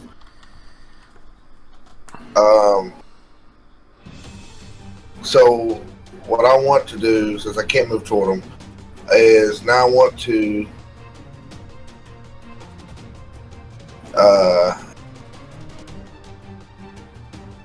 to ask the Dragonborn to help me kind of lure them into one corner of the arena. Okay. Okay, so what do you say? Basically, what I'm saying is I want me and the Dragonborn to lure them into a corner, and then I want us to kind of get their attention and keep it off the halfway. Right. And then for her to form. I understand that. What I'm telling you is I'm basically prompting you. You are your character right now. Don't tell me what he said, but say it. So you'll be like, you halfling, blah blah blah blah blah. Yeah. You halfling, I want you to, after we get them in the corner, to try to cause a fire on the ground to keep them there. You understand? Yeah. There. This is sand. Okay. So, all right. So, do you want to make any moves this turn? You get 6 seconds, roughly, in speech.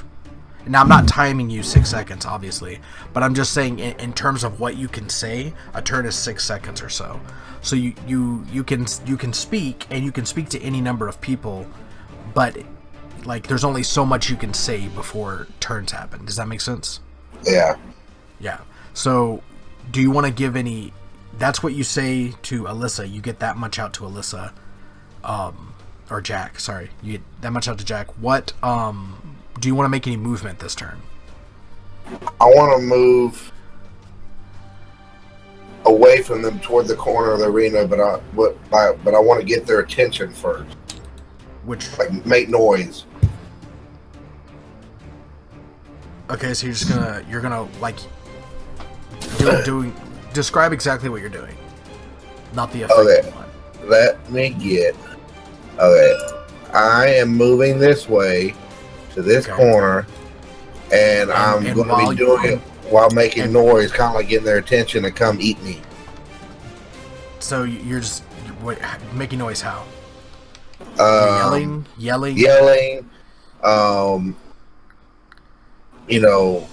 Hitting the sword on the ground, stuff like that. All right, so you're like, hey, over here, come get me, and you are here, so and you can basically make it all the way over here with your movement, about here. So you're like bah, bah, bah, bah, bah, yelling and looking. So now we are at Ethan. All right, can I make a perception check? Yes, you can. So 8. All right, an 8. Well, first of all, what are you trying to figure out? I'm trying to figure out whether I can. These bodies are food for these lions. Like if I could throw a person at the lions. Well, what you notice is that the lions are in a full sprint, and they are not sprinting at you. They are sprinting at these bodies. Okay, so this one closest to me, I want to pick it up and throw it like right here. Alright, so you're going to throw it towards the lions as you can. So go ahead and make a... But before I do that, I turn to the halfling on my left and say, once the body's over there, light it on fire. Okay. Alright, so what exactly do you just say that exactly? What do you say?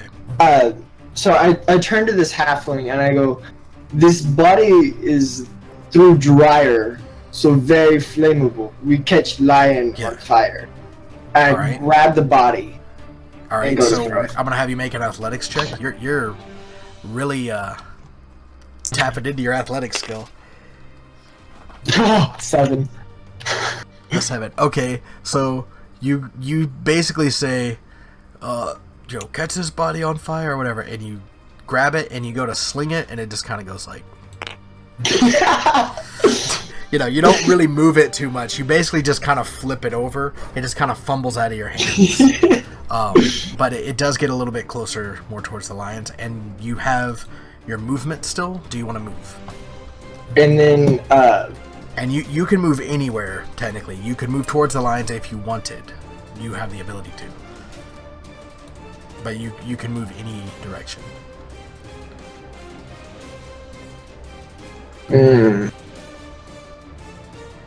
That counted as my action, so yeah. Yeah. So you can move away towards the wall. You can move over towards Zach. You could. I actually want to move this way. Okay. Over here, as to make it to where maybe the lines will split up. Your full movement, basically, to here? Yeah, my full movement to there. That's to see if they'll split up after eating the body. Or catching on fire, possibly. So, it's your turn, Alyssa. What do you do? Okay, so I I want to do a perception check to see if the same thing that Ethan wanted to do, but I want to see what their target is. Well, you kind of know it from what I told Ethan, but go ahead and make it for your character, because your character technically doesn't know. I could have told you, but I didn't. Yeah.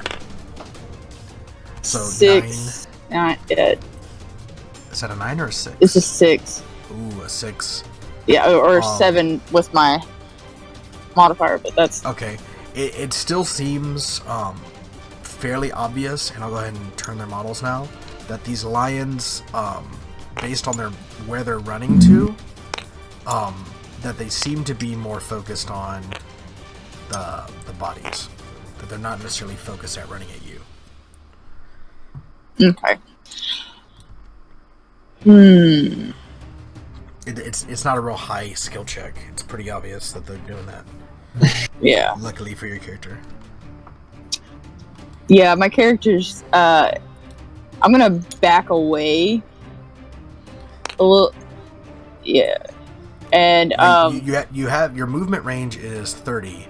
So yeah. Just to put that in perspective, each one of these things is it's 5 feet. Yeah. So you can move up to 6 squares. So I was right here. Which is 12 on like the actual thing. So you can move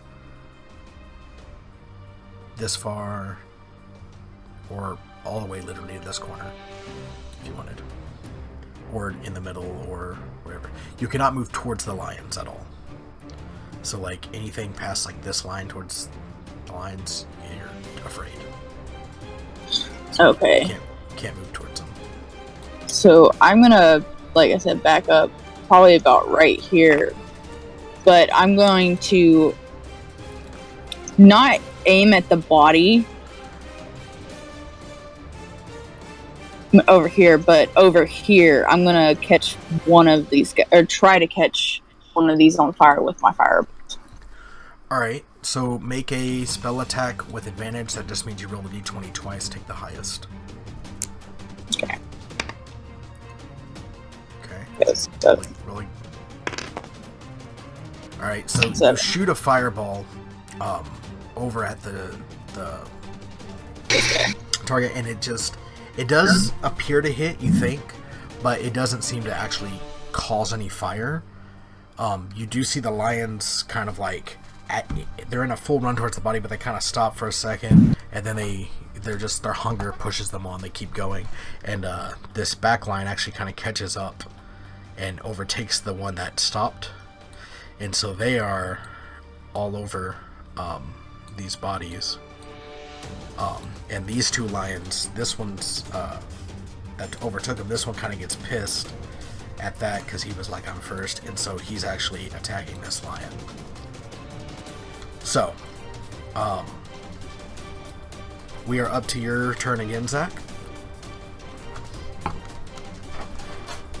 I want to roll a perception roll of the walling that I'm next to. Alright, so you want to look at the walls? Alright, so go ahead. Yeah, the height, the way, how they are, stuff like that. Yeah.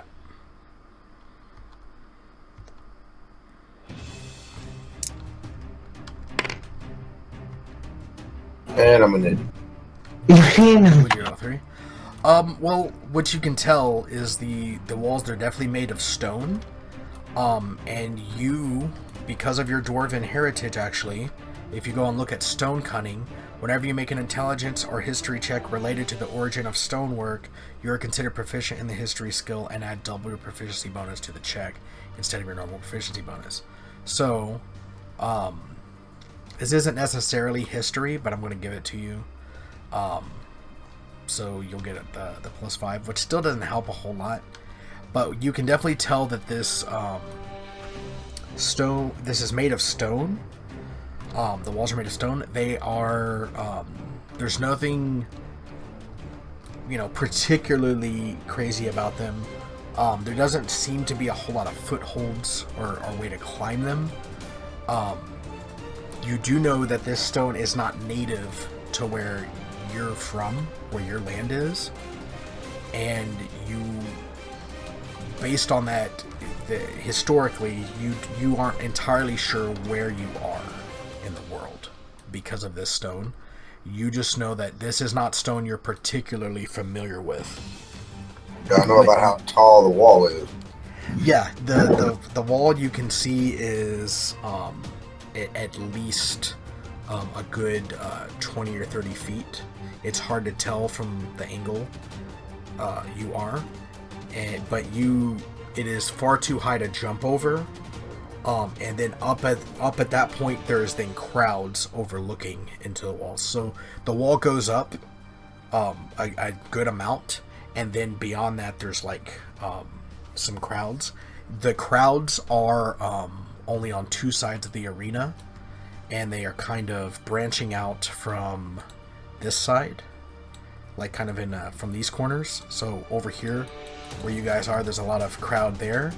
Is there this side? Is there anything laying on the ground near the wall? No, there's not.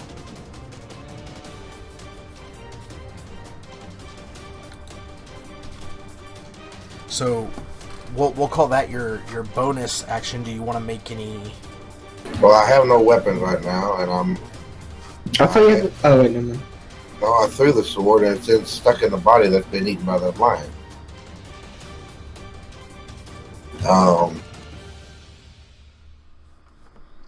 Or I'd be climbing a wall right now.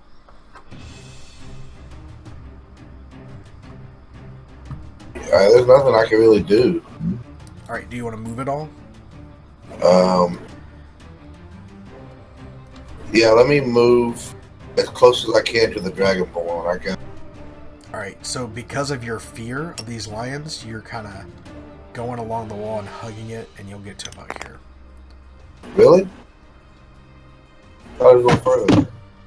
Well, I'm saying that you're not taking a straight. Like your character is moving at a slight angle, maybe a little further. Right. But yeah, you're afraid of getting close to the lions. So, that's you. All right, Ethan. Hey, just real quick. It's almost 11 o'clock. Yeah, I'm trying to wrap this.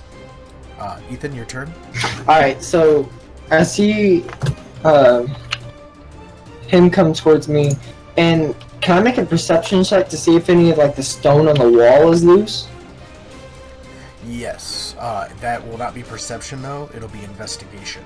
Alright, so just D20. Plus your investigation, and I'm gonna say you gotta get by the wall. Yeah. So, yeah. Dang it! Alright, so as you go over, you go to look at the wall, you can't really tell if there's anything loose by this wall or anything, but you do kind of hear through this wall. It's crazy that this is your positioning, because this is the planned spot for this.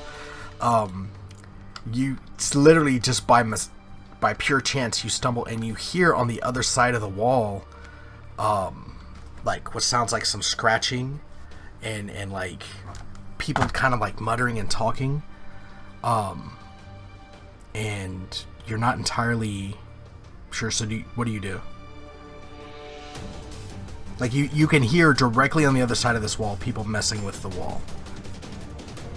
That makes me nervous. Do you do anything or say anything?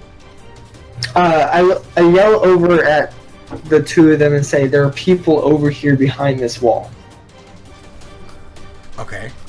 And then So, do it as your character. I turn over and I yell at them. I hear scratching behind the wall like hands. Okay. And as I'm doing this, I'm putting my I'm using my ability Lay on Hands to heal back 5 points of health. This is a smart move. Yeah, go ahead and add your 5 hit points to yourself. Alright. So as you yell that, you can hear from the other side, and you hear, oh crap! Now he's too close to the wall. Now, what do we do? What can we do? You just hear that from the other side. You still have some of your movement. By the way. But you can hear them like muttering. It's like, do we just go through? Like, do we just do it anyway? Like, what? I mean, he's right there. What do we do? Around this time, you can see that these bodies are basically gone, and these lions are fed, and they seem to be, turning more towards you guys.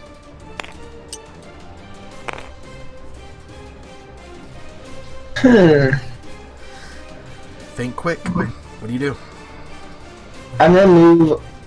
No, I'm gonna stay here because they're worried about me being near this wall. But I'm gonna move just barely to the corner edge, so that way, in case this wall falls, it doesn't fall on me. Okay. And that'll be then what I do. So we are now to your turn, Alyssa. All right. Now the bodies are gone, but is the sword laying there? Yes, it is laying there. These lions are moving towards you, by the way. Okay. Can I use Mage Hand to go past the lines and pick up? Yes, you can. Okay. Is that a D20? You've got Mage Hand active. No. It's not, no skill. It's Your Mage Hand cantrip. is active, and it has grabbed the sword. That is, it's in your Mage Hand right now. By the way, you cannot attack. You can't attack with your Mage Hand, but you have that sword, kind of in your Mage Hand. Oh, hold on. Okay. Okay, so I want to grab it with my Mage Hand and bring it back to me. Yeah, it's coming towards you, but these lions are running towards you as well. What do you do? I start running over this way. All right, you're running this way. Yeah. As you're running, you're just kind of making a beeline towards Ethan. Yeah. As you're running, you hear a very, very loud bang. And this wall explodes open, and I need you to make a reflex save, Alyssa. D20? Yes, there is a chunk of walls and bricks coming in. What'd you roll? Oh, you didn't roll. 4. Okay. A 4. Okay. With? Yeah, with 4. So one of these bricks, just are flying, and one of them just kind of nails you like upper shoulder near the neck and slams into you pretty hard, and you take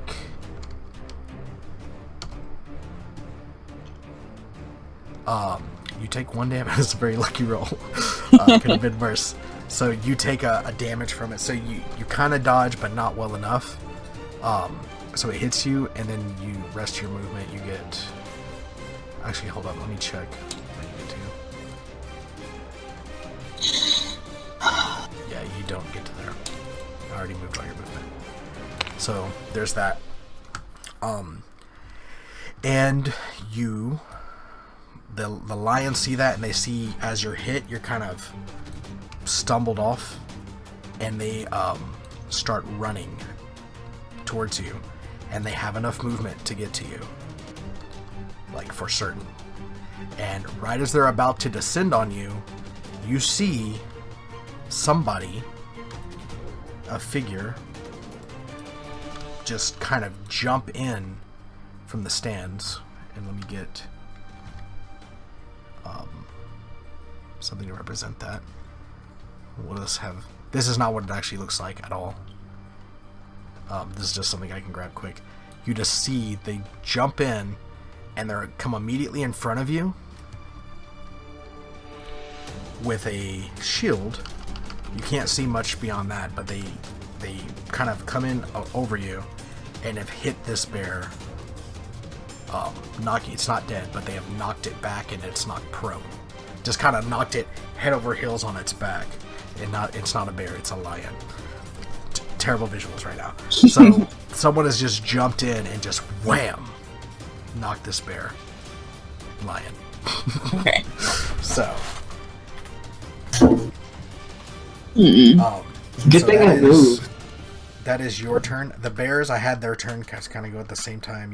Yeah, it is a good thing you moved. Whenever you were like, I think I'm gonna move, I was like, well, that lay of hands is gonna get taken away. So we're up to your turn now, Zacchaeus. Zach? Yeah, I guess I'm gonna make a beeline for the broken wall. Alright. So 1, 2, 3, 4, 5, 6, but you'll get a little further if you went in a straight line, so making a beeline for there. Do you say anything? Do you do anything else?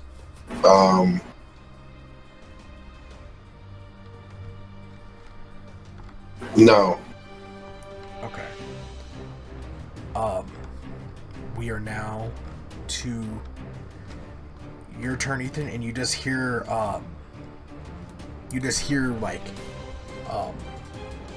something say, I hope that dude's all right. You know, he was right next to this wall. And you can kind of see people like sort of like there's a lot of dust and debris in the air still. It's only been a few seconds, but you can see that there's people on the other side of this wall.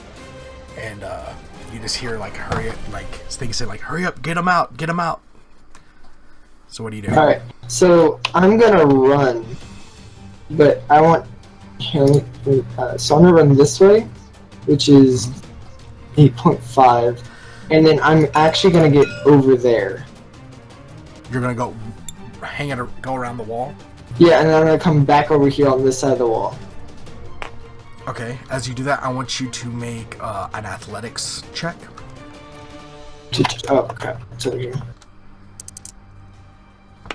Please be a nice number. Gee, 4. So 8. All right. So as you go to squeeze through this wall, the gap is pretty small, and you have trouble squeezing through. And you think you might be able to force your way through, but you are currently stuck at this gap, kind of stuck in the wall crevice. Fun stuff.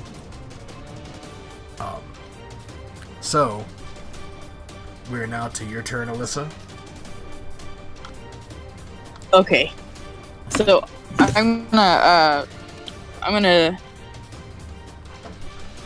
start running towards Zachariah, and how far is that? Or I'm gonna kind of pass him up and say, "Hello, wait up! I'm waiting for me, guys." All right, so you're running along with them, basically. Yeah. And where were you? You were here. I was right. Yeah, I was right here. So yeah, you make it to about here. But I kind of turn as I run. I'm like, "Oh, come on, dude!" So you're there, and your mage hand sword, is kind of just barely keeping up with you. It's about over here. Okay, so right here. Coming with you, yeah. So it's just a sword, like the mage hand is just kind of, you can't even quite lift it all the way, but it's just kind of dragging it along the ground in the sand. You can't quite lift the weight of it, but it's coming with you. Alright, and you see that Ethan is still stuck there right in front. Alright. And it kind of makes me pause for a moment. And then, I would, if I had more movement, I would. Wait, you can tackle me through the wall, but that's it. Yeah, can I try and tackle him? You don't have the movement. Yeah, that's what I was thinking. Yeah. Zach will be able to reach him. Okay, so I'll just in my turn, yeah. Okay, so it's your turn, Zach. He's a pretty big fella. I don't know if I want to try to tackle him on the wall. So this guy is kind of backing up with you guys, and he's bears are really closing in, and he doesn't seem to. His focus. He's not even really trying to kill the bears. He's more he's more trying to keep the bears off you, and it's fairly obvious that that's what's happening. All right, so I'm gonna go ahead and run and try to get Ethan through the wall. Okay, so you're just gonna run and like slam tackle. Yeah. All right, so how I'm gonna do this, Ethan. On your turn, are you gonna try and squeeze through the wall? If I'm not out, yes. Okay, so how I'm gonna do this is, Ethan, you are going to make a strength check with advantage. Okay, so you'll take the higher of the two, which will be the 12 plus. So 16. basically, what this is you're assisting him to give him advantage on the check. So he's pushing as hard as he can, and this kind of all happened at the same time, and then you wham, smack into the back of him, and just tackle through. And in the process, you can tell you've hit a couple of people, and they're just like, "Holy crap!" You're like, "Oh, what's going on?" And they, squeeze through, and you manage to squeeze yourself through in the process. It's a very small gap, and even though you're a dwarf, it's still kind of tight for you because you're short, but you're still kind of wide because you're a dwarf. All right, so Ethan, you are laid flat on the ground. What do? You stand up, or people are starting to grab your hand and they're pulling you like, "Come on!" All right, so I realized. Oh God, this guy's heavy. I realized the gap is really small because I didn't get through, and then even my dwarf pile had a hard time going through. Yeah, you know Alyssa can make it through. Oh, okay. Jack can make it through. Jack is small enough. So I actually run over here to this wall and stand here. Okay, as you're trying to run over to there are 3 or 4 people who have helped you get up to your feet, and they are pulling you in this direction. So do you resist or to get behind the wall, or what do you do? I resist to get behind the wall. Alright, so you're just like, go ahead and roll an athletics check again. Ethan is just muscling his way through everything right now. 9, so 13.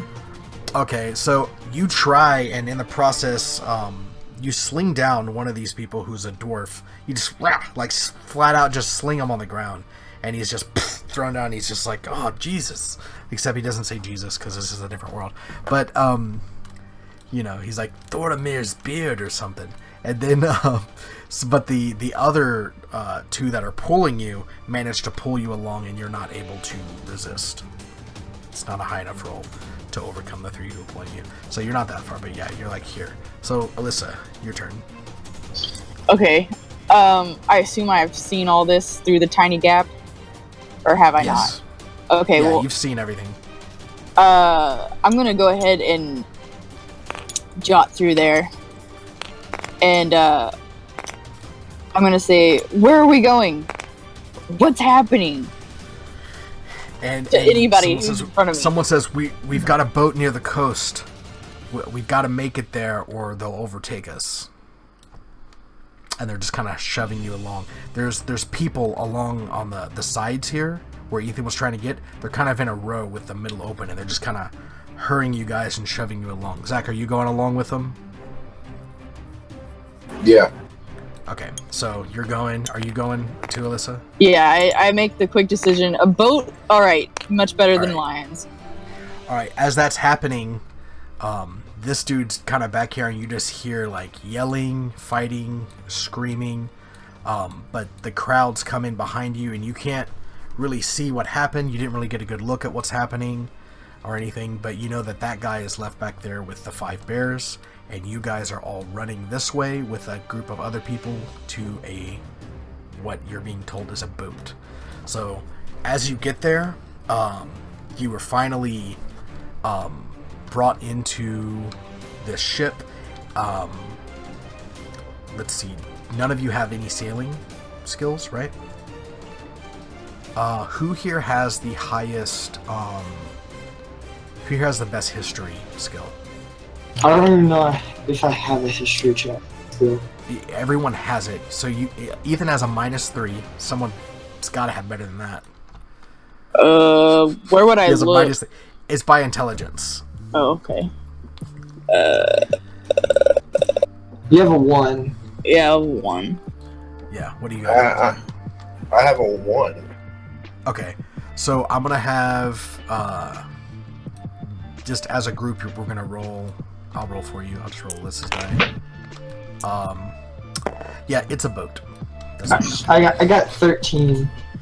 Yeah, well, we're just doing one roll. We're not Oh. because if everybody rolls, eventually someone will roll a big number. So, Okay. You know, you don't recognize anything specific about the boat. You don't really know enough to know if it's a big boat, a small boat. It's just a boat. Just a boat. It is a ship. It's wooden. It has sails. It's that kind of boat. But you don't know, like, is it a galleon, a frigate? Like, you don't know anything about, like, what kind of boat it is, other than it's a boat that sails on water. And you guys are running up and getting on it, and you, there are soldiers chasing you. As the boat kind of shoves off. You guys aren't really part of this part anymore. You're on the boat. You're there. You're being shoved off. And as the boat's about to close up, you just hear one of the guys like, "What the hell?" And there's this sword that seemed to be propelled by an invisible force, just kind of clattering across some flagstones to the ship in a port. And there seems to be fighting around you. You guys don't entirely know, but he's just like, "What the?" And he almost goes. Looks like he's gonna try and slam the door shut to stop the sword from getting in. And you guys are all saying, "Do you do anything?" I just go ahead and so does he get the sword closed out to where I can't get it closer? He hasn't done it yet. He's just like, "Oh god, it's a flying sword." And Okay. he's trying to shut the door. I'm gonna yell at him. Wait, no. I it's just mage hand. Just let it come to me. Yeah, you're like, "No, it's fine." It's my And sword! Before you even get that out, it just kind of clatters up to your feet, and then kind of clatters up, and it is now in your hand. And so you now have possession of this rusty piece of crap sword. Yeah. And I have a rope and a stone. Yeah. And this doesn't necessarily mean it's yours. It's just that's who has it right now. So I'm gonna write rusty sword for you, and I'm gonna write. I should have rope. put it. Yeah. Rope and rock. Rock. Oh. So that's what you guys have. So as you are shoved into this boat, we're about to wrap up here. Is there anything you guys say or do? You're just kind of being shoved over into an inside part of the boat. The boat's shoving off. You hear, "Hoist the sails," and bring her about, and like all these just screaming, and there's a lot of hectic things happen. There's people shooting arrows over the bow of the ship, both towards and away. And you are clattered on this boat. You do not know who these people are at all. You're just in this boat being hustled out, and you're not. You're now on a boat. Are Alyssa's and Zach's characters like really close to each other? You are all like shoved all together. All right. And the whole time they're shoving you, you're like still like kind of like resisting. Like you're going along with it, but you're still like shoving people down.